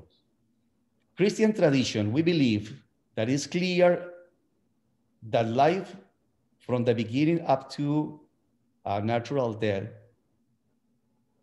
is worthy and is human. Abortion is a particular great moral disorder. We are against abortion. There is no reason why some people will think that in order to protect other people's life, we had to do certain evil actions. I will say something about it at the end, because I heard some scientifics, even Catholic people, they say, okay, you can have a cure using material of embryos, aborted embryos, that's okay because we are protecting our lives. Wait a minute, that person in the state of embryonic state, that person has the right to life.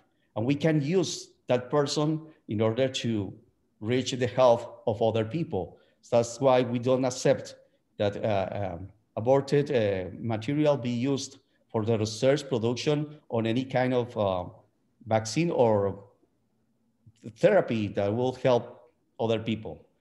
It is because of this respect of human life that the US Catholic bishops, in collaboration with other organizations, are concerned about the developing of vaccines. That's the problem, how we deal with this.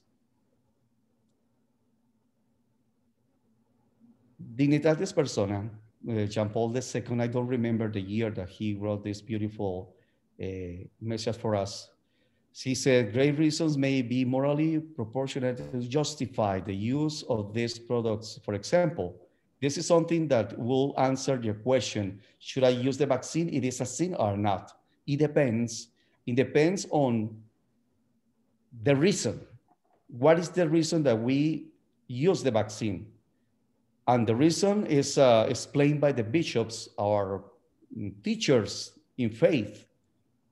For example, danger to the health of our children could permit parents to use a vaccine which was developed using cell lines of illicit origin, while keeping in mind that everyone has the duty to make known their disagreement and to ask that their healthcare system make other types of vaccines available. This is a big issue, but at the same time, we are speaking about the life of this little baby.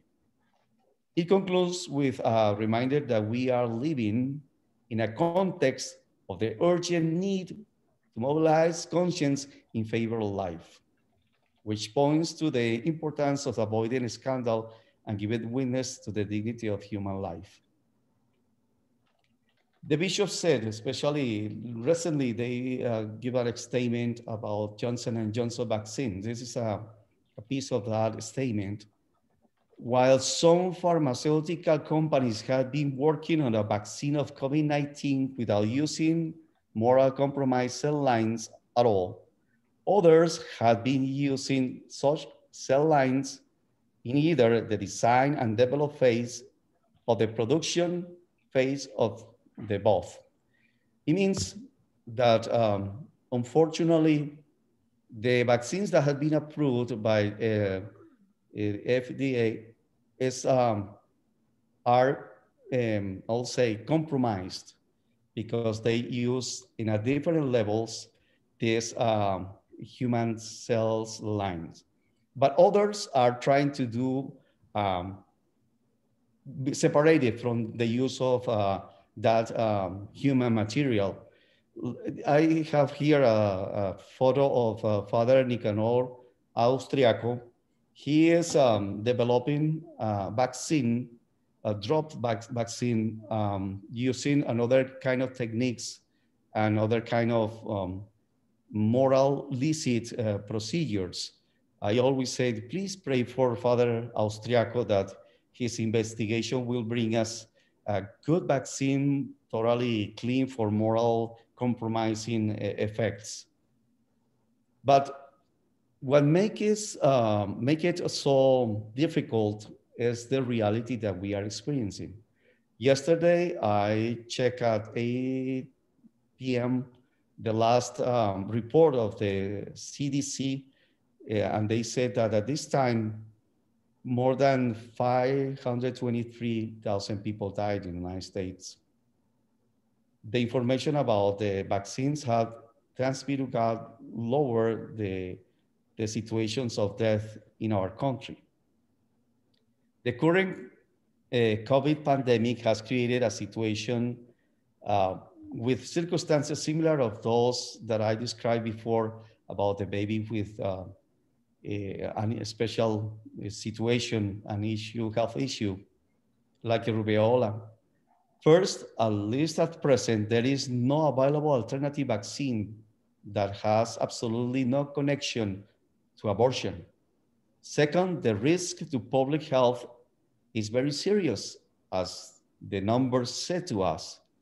as evidenced by the millions of infections worldwide and hundreds of thousands of deaths in the United States of America alone. And third, in many cases, the most important effects of vaccination may not be protective offers to the person who received the vaccination, who may be of relatively robust health, unlikely to be seriously affected by the disease. So because the situation, we had to do an examination of conscience based on the teachings of the church and hearing the voice of our bishops, how we proceed, knowing that these vaccines are compromised morally because they were created. The cell lines invoke, I will say that they used a line of embryonic tissues or cells. But remember, the vaccine has not itself any human cells, or somebody said, Father, the vaccine has material from tissues or from aborted babies. Not at all, not at all. The problem here is in the process of creating the vaccine, they use those lines. As I said here, you will see that the line that they use is created by a kidney cell taken from a baby aborted in Netherlands in 1972 by Frank Graham. He was able to modify the human cells, the embryo human cells, that they may divide infinitely. That's why he created a line. And in the 293 experiment, he made the results. That's, you check, that's why we call that cells HAK293. Somebody says, oh, this is a code that have a chip. No, no, no, no. It's the description of human embryonic kidney, and the experiment was the 293. And one of the things that caught my attention is that he said that abortion was illegal in Netherlands until 1984. And remember, the experiment was made in 1972, except to save the life of the mother. Consequently, he said, he assumed who? Graham. He said he assumed that the HAK cells used by this laboratory must have derivated from a therapeutic abortion, where he's trying to say that he started his research not using aborting babies by decision of the parents, but it was a therapeutic. It means that they don't kill the baby. They receive the body of the baby and they started in that way, he separated a little bit from his responsibility, moral responsibility, because he doesn't cause the abortion of the baby, is what he's trying to say. As I said, unfortunately, many of the vaccines that we have in the present, and the only ones have been approved, has some link with these embryonic cells. I remember when the former president had the COVID, he received a treatment of so-called Regeneron, which is in the process of creating this medicine. It was used the same cells that were created, the Pfizer and Moderna vaccines. In the testing level of this trial, John DiMario is a doctor of, excuse me, I had to go back. Is a doctor and teacher of the National Catholic Bioethics Center. He said that even though that was not direct or proportional moral involvement in the abortion of creating this medicine, it was used in the testing phase. So once again, the medicine was used because it was necessary, even though that has some link, very far link with the aborted babies in 1972. Other vaccines like the Ebola and tuberculosis were created using these human cells from this baby. I heard a question saying that if I committed a sin vaccinated because of the COVID, and I said, do you know that you receive also the tuberculosis vaccine that have the same protocol of development? So probably you have already received it. But once again, it's because there is no choice. AstraZeneca and some China's vaccines, and also the Sputnik 5 of Russian have developed their vaccines using, once again, this line, the cells line of human fetus. Several other companies, Pfizer and others, have created, but the problem here is how close in the process of bringing the vaccine they were compromised. That's the difference between, excuse me, Pfizer and Moderna and Johnson & Johnson. Pfizer and Moderna vaccines raise concern about using abortion-derived cells lines using for testing. But the problem with Johnson & Johnson, they use it in the production. So it creates more moral compromised situation with Johnson & Johnson because they are using in the level that is not as, I will say, compromised like Pfizer. And in other words, if I have the choice, if I have the opportunity to decide which one is less compromised, the bishops and the experts are saying you should use Pfizer and Moderna. You should use them if you have the opportunity to decide. But unfortunately, because of the easy way of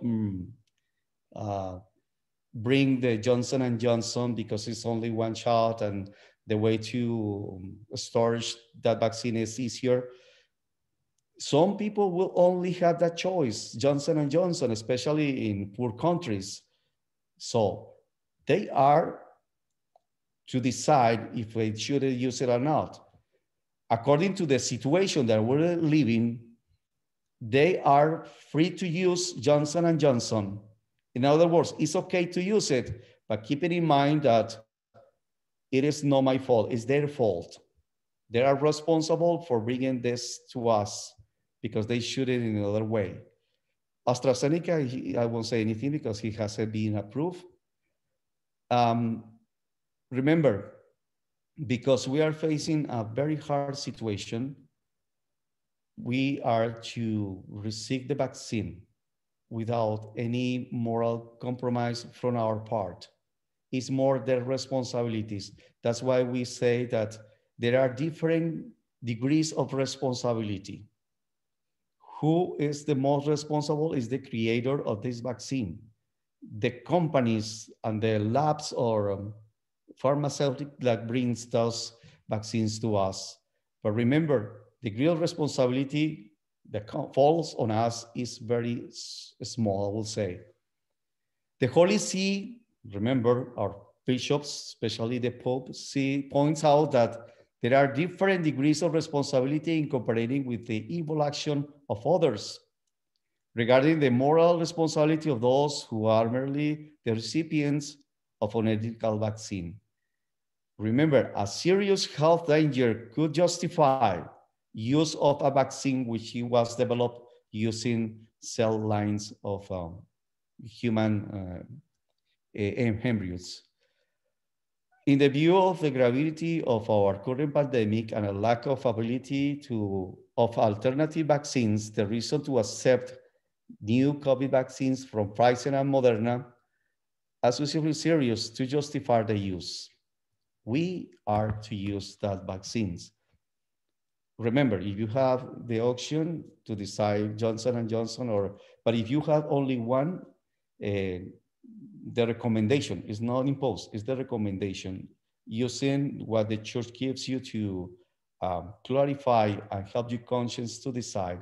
Remember that you can receive any vaccine that is available for you.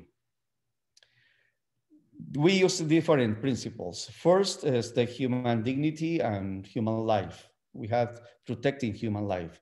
Second, the common good. We have to keep that principle in mind. If I take the vaccine, it's not just for me, but for the sake of everybody. But also thinking on, sometimes we are doing some decisions that sometimes brings on some evil. I will give you an example, very simple. Let us think that you are driving in, it's just an example, okay? Got it, and nothing happened. But you are driving and suddenly on the street appear a dog and a young, a toddler. And you have to decide what to do because you can avoid the situation. You can decide to move right and save the dog's life, or you can move to the left, saving the boy's life. What you will do? The first thing is the greatest good. And the greatest good is to save the kid's life, because that life is in a greater value of the dog. You don't want to kill the dog, but the only way that you save this kid's life is to move it to the left and hit the dog. You wanted to hit the dog? Not at all. But you did it because in order to save the greatest good, the life of this boy. Nothing is black and white. There is very different levels. And in this situation, we are facing the same thing. What we should do. That's why we Catholics use the principle of double effect that show us what is okay to do in a certain situations when I see or are pursuing some good, but I see some bad effects. Remember, never the ends justify the means. In our Catholic Church, in our principles, we don't do evil in order to get good. Because I heard some people saying, oh no, it's fine to abort babies because if we can help other people to, I don't know, overcome certain health issues, it's fine. There are a lot of people who think like that. That's not fine. We cannot do evil to achieve a good. An action that is good itself is the first thing. We do good, we don't have to do evil, but sometimes we are facing some effects, but we have to think on certain, I'll say, to achieve certain levels or certain points to understand the principle of double effect. The first, the action must be good. To save people's life is good. To save or to be okay in your health is good. That's why it's important you receive the vaccine. Second, the good effect cannot be obtained through that bad effect. It means you are not causing the death of anybody receiving the vaccine. The vaccine that you receive uses cells that are separated from the abortion because of the time. Pfizer and Moderna, they took the cells, they don't took the baby. They took the cells that they developed, other person developed, and they developed their vaccine through that. 3, there must be a proportion between the good and the bad effect brought about. We are saving people's life. We don't have another chance of receiving another kind of vaccine. That's why we are to think on, once again, my life, especially the life of the others, my loved ones, especially those who are vulnerable. My intention is not to do evil, but to do good. And there are some effects that are tolerable, like, oh, it's some sore and pain in my, okay, that's a side effect. It's not comfortable, it's not good, but you are getting a better good beyond of that uncomfortable situation in your arm. And especially this last one is very important for us. There is not another possibility. There is no a vaccine right now that is not tied with using human cells. just to finish this, the bishops were very clear with this. Nothing in this document is intended to express any opinion about the safety or efficacy of any vaccine. So we are not promoting any vaccine. We are saying we can receive the vaccine.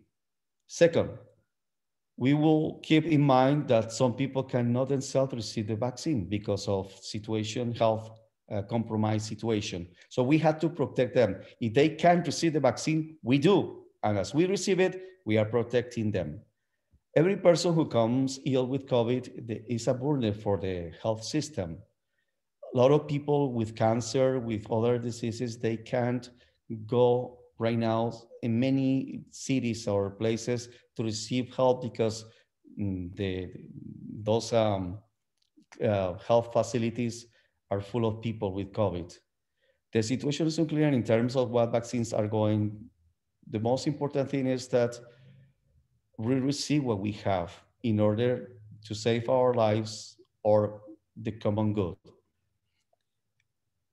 While we should continue to insist that pharmaceutical companies stop using aborted delivered cell lines, given the worldwide suffering of that pandemic is causing, we affirm against that, again, that being vaccinated can be, listen, an act of charity that serves the common good. Once again, our recommendation morally is that you should receive the vaccine. If you refuse it, it's fine, it's your decision. But remember, you have to have a good reason. Be careful with fake news and those things that are all around. Somebody said, oh, it's because I don't let the government to use me. What? We are speaking about the common good. Your health is nothing to be with that. Second, the reasons of immunity are important. Go to the scientific resources, not what this person said or my cousin or whatever. And remember, we are to protect each other. That's the common good. So if you have a good reason, medical reason, yes. But if you don't have any strong reason, please, you should consider it and receive the vaccine. And at the end, as Dr. Miller said, and about Monsignor Seiler about the letter, don't be silent. We have to encourage these pharmacies and labs to do something morally good. We know Planned Parenthood was selling tissues of aborted baby, selling. A lot of scientific, they do insemination there in the labs. They are using embryos, they are using babies, aborted babies, not just for this vaccine. It's many things that we had to call our attention and the attention of those who are responsible for this. So please don't be silent. And at the end, I recommend this page, the National Catholic Bioethics Center. They have a good answers to all your questions about moral issues with the vaccine. Remember, if you love, you care for others. Do to others what they want you to do. Remember, because you love your neighbor and love God, that's the distinctive identity of your human and Catholic identity. And remember, we are doing this for the common good. Hopefully, we will change the situation for better, and overcoming this situation, we can voice our concerns about how the vaccines are created. Remember, if you are okay, take the vaccine. It's good for you and for everybody. It's an act of charity. Do it. Thank you. Any questions?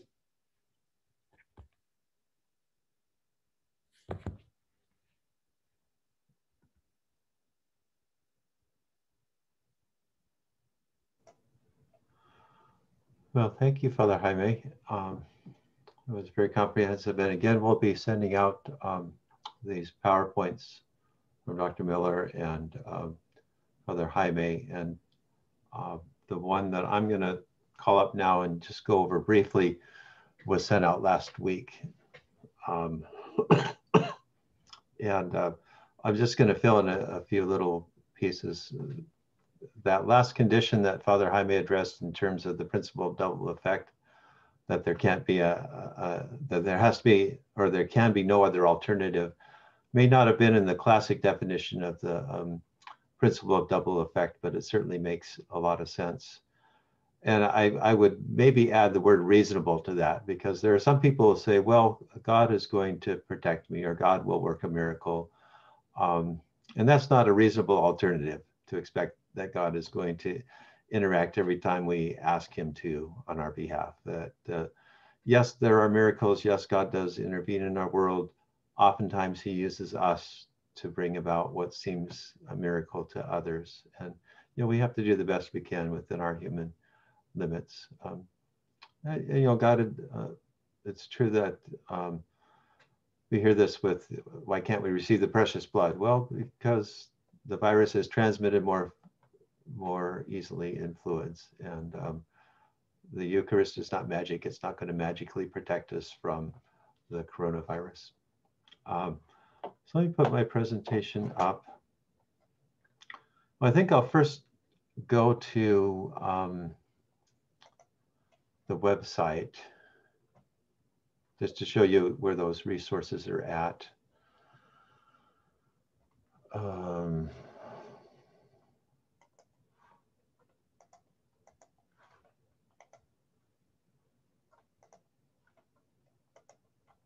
Okay, this was the most recent statement from the bishops. It's fairly short because it was meant to just follow up on previous teachings, but specifically to address the Johnson & Johnson vaccine.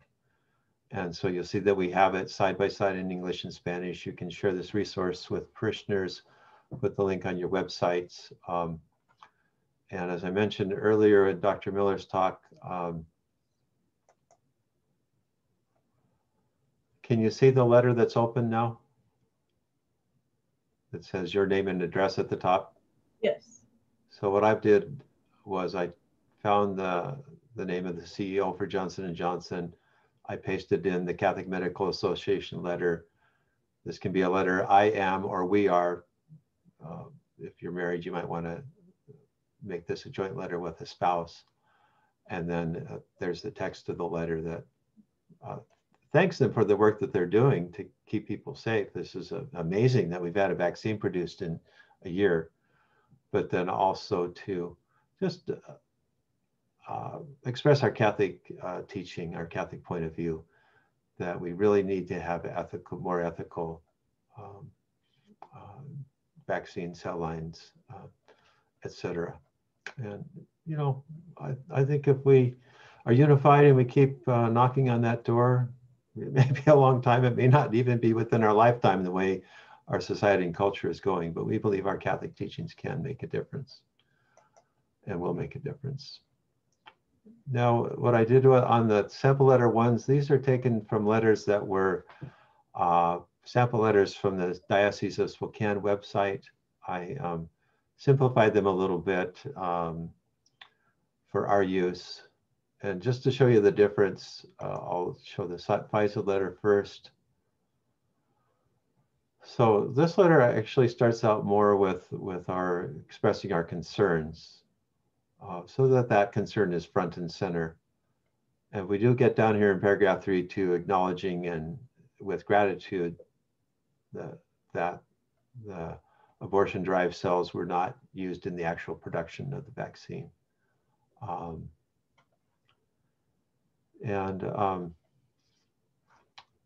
The difference between that letter and the Johnson & Johnson letter is we didn't add that gratefulness. We're just saying that we're disappointed that another cell line was used not simply in the testing phase, but also in the production phase. That's the difference. I think the primary difference with Johnson & Johnson. There's one other cell line that's of concern too, but that's the main difference in those letters. So just a little bit of nuance there.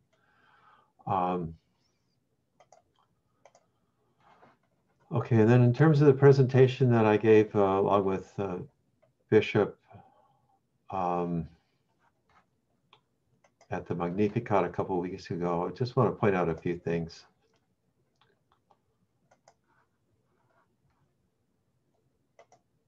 let's see, PowerPoint.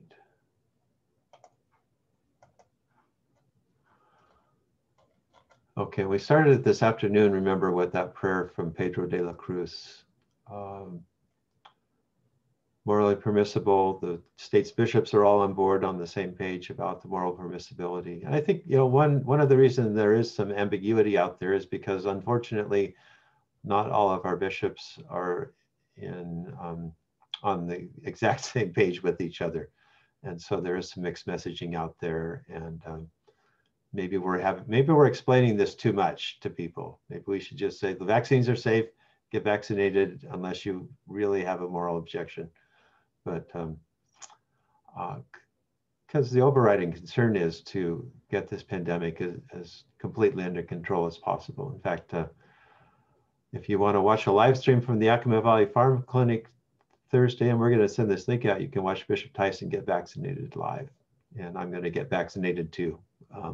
And then Bishop and Father Jaime Chacon, Father Jesus Mariscal will be speaking to, and this will be in Spanish, because we're especially noticing that there is some misinformation in the Hispanic community. And we want to do our best to encourage our Hispanic sisters and brothers to consider the vaccine. And we're, you know, we're not asking folks to do anything that we're not willing to do ourselves as leaders. And certainly Bishop and I both do ministry face-to-face with even COVID-19 patients now and then, and we're both old and sick. Not that old and sick, but we both have pre-existing conditions and are over age 60. So I don't think anybody's going to be complaining that we're getting vaccinated. Now, I did point to the Diocese of Spokane website for a lot of resources because I am shamelessly willing to appropriate anybody that has accurate and good and helpful information. And so the Bishop of Spokane and Father Kyle Ratuisti put together a very nice portfolio of information for us, including how to advocate for ethical research. And again, I adapted those letters that you just saw a little bit earlier from their materials. I've got some guidance, a letter from the bishop. Really, 3 key points. We may morally receive the currently available vaccines, and both Deacon Tom and Father Jaime covered this at great length. I'm not going to go over this. We are not morally obligated to take the vaccine. Now, we want people to make a free decision, but it needs to be an informed decision too. And again, that's why we want to provide as much information as possible so that people aren't responding. One of the concerns in the Hispanic community, again, is about whether the vaccines are going to change their DNA, but kind of twisted in the notion that they become new people and they're no longer eligible for salvation, which I've never heard expressed anywhere in Catholic theological teaching. And you know, it's a word of mouth kind of thing. It's a rumor. Who knows? It may even be part of a disinformation campaign on an international level. There's some odd things going on in our world today. And we do need to advocate for more ethical research. One thing that I found very interesting and enlightening for me, and this has to do with that embryonic kidney cell line that's been in existence for over, well, close to 50 years now. And really it's been used to test a lot of things. It's not just, this isn't something brand new for testing, testing vaccines.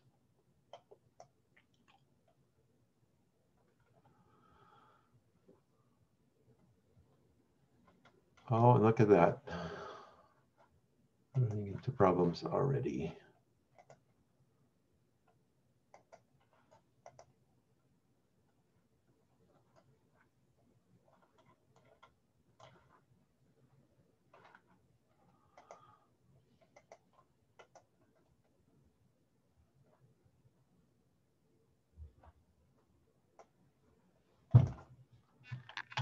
I'm just going to take 1 second to try to see if I can get this.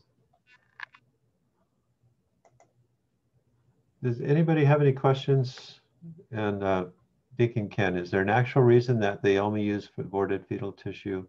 Is it just that they have? Could the scientists use other cells from other kinds of lines? Father Jaime, Dr. Tom, do you want to? Yeah, I touched on that briefly during my discussion, and matter of fact, on PowerPoint when you get it, on slide 18 out of the 21 slides, I put down there that it is possible to use umbilical cord cells or adult stem cells are options that could possibly be used, and also ones from there's other vaccines that have been used from attenuated or inactivated vaccines from recent decades that could be used as well. So there are options out there. It's a good question, though. And according to what I read, they prefer to use these kind of cells because first are human, right? For testing. And second, the reaction is more, and the way they duplicate is faster and easier. That's why they use that. But the resources, the mother cells, they can be taken from the umbilical cord of the baby or placenta or other resources. But for them, it's more challenging using mature adult human cells. That's why they prefer to be comfortable and easier. That's the problem. But they should use other kind of material, the human tissues. So I found the link. I'm going to have to correct that link in my presentation. I had it. The article is there, but the link is bad in the. And I'm just going to go over this, and then Maria has a few events to advertise, and I believe we have an end of presentation raffle. So if you have any final questions, go ahead and put those in chat, and we may run just a little bit over, but we do want to be respectful of your time. This is from Father Matthew Schneider. He's a Legionary of Christ. And again, going back to that kidney cell, fetal kidney cell line that's been used for close to 50 years, if not longer. The headline says a lot. If any drug tested on HEK 293 is immoral, goodbye modern medicine. Unfortunately, this has been a big part of bringing us to where we are today in terms of being able to treat things. And again, we advocate for more research, but you know, anytime you've done something over and over for 50 years, it's a habit, and it's going to take a while to unravel. So here are some common medicines that were tested on this line, and you know, you don't need to raise your hands, but just mentally think if you've taken any of these medicines in the last month. Tylenol, Advil, aspirin, Aleve, Sudafed, Benadryl, Claritin, cough syrup, Mucinex, Tums, Maalox, X-Lax, Pepto-Bismol, Preparation H, ouch, lidocaine, levothyroxine, Lipitor, Lorvasac, omeprazole. I take one of those every day. Losartan, I take one of those every day too. I'm giving you all of my personal information, which may not be appropriate, but whatever. Metformin, those of you on statins are familiar with that. If you've ever needed a dose of antibiotics, it's azithromycin. Enbrel, it's a very powerful drug, I believe, to fight rheumatoid arthritis. So lisinopril, another common blood pressure medicine. So, you know, I think one unfortunate thing that's happened is that it's suddenly been kind of promoted as a brand new, it's like we've never ever heard about these things before. We've never ever advocated for research, ethical research before. We've been doing advocacy work for a long time. I think the nature of this pandemic, though, just heightens the issues, it highlights them, and it's gotten complicated by politics too. And if we, again, as Father Jaime called us back to focus on the common good, focus on that basic command of the moral life. Love the Lord your God with all your heart, love your neighbor as yourself. Do not do to another as you would have them do to you. Those things can really help to keep us in focus. So I don't see any more questions in the chat. So I thank you for your time and your attention. And we'll ask, once Maria is done with the announcements and the raffle, if you're gonna, do you have anything to raffle off yet, Maria? Oh.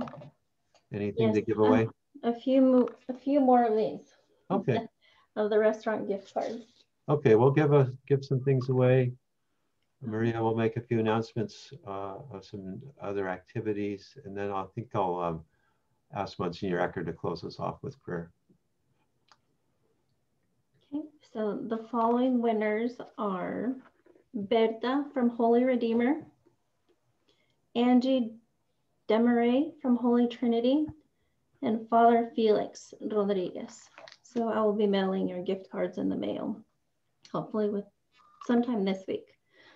And then I also have a few items that Nicole Franson from Catholic Foundation wanted me to announce. The first one is that they are open and accepting applications for the parish religious education program. And the application deadline for that is May 1st. And then they also have college scholarships. They're also open and accepting applications, and that deadline is April 15th. And the last one is they're accepting nominations for the Champion of Catholic Education Award. And the deadline for that is June 15th. And if you'd like further information, you're more than welcome to go on the website, cwcatholicfoundation.org. That's it. Okay. Well, Monsignor Ecker, I know I kind of put you on the spot. You're not muted, but can you say something? Yes, we can hear you. Yeah, can you hear me now? Yeah, would you please close us with prayer and give us your blessing? Sure. Heavenly Father, we thank you for the gifts of life. And as a pro-life people, for all those people who encourage life and the respect for life. We pray for all those who are victims or responders to the coronavirus pandemic that is upon us. We ask your healing power for all our people and for people outside our fold as well. Keep us close to you. Help us to be mindful of all those who are suffering, not only from the coronavirus, but from all epidemics in the world. And Almighty God, we ask your blessing upon all here gathered, Father, the Son, and the Holy Spirit. Amen. All right. Thank you. Well, we're even getting an early dismissal today, so the bishop will be pleased to hear that, and but especially pleased that you've taken the time today to learn more information about Safe Environment this morning and the vaccine this afternoon. So thank you all and have a great afternoon.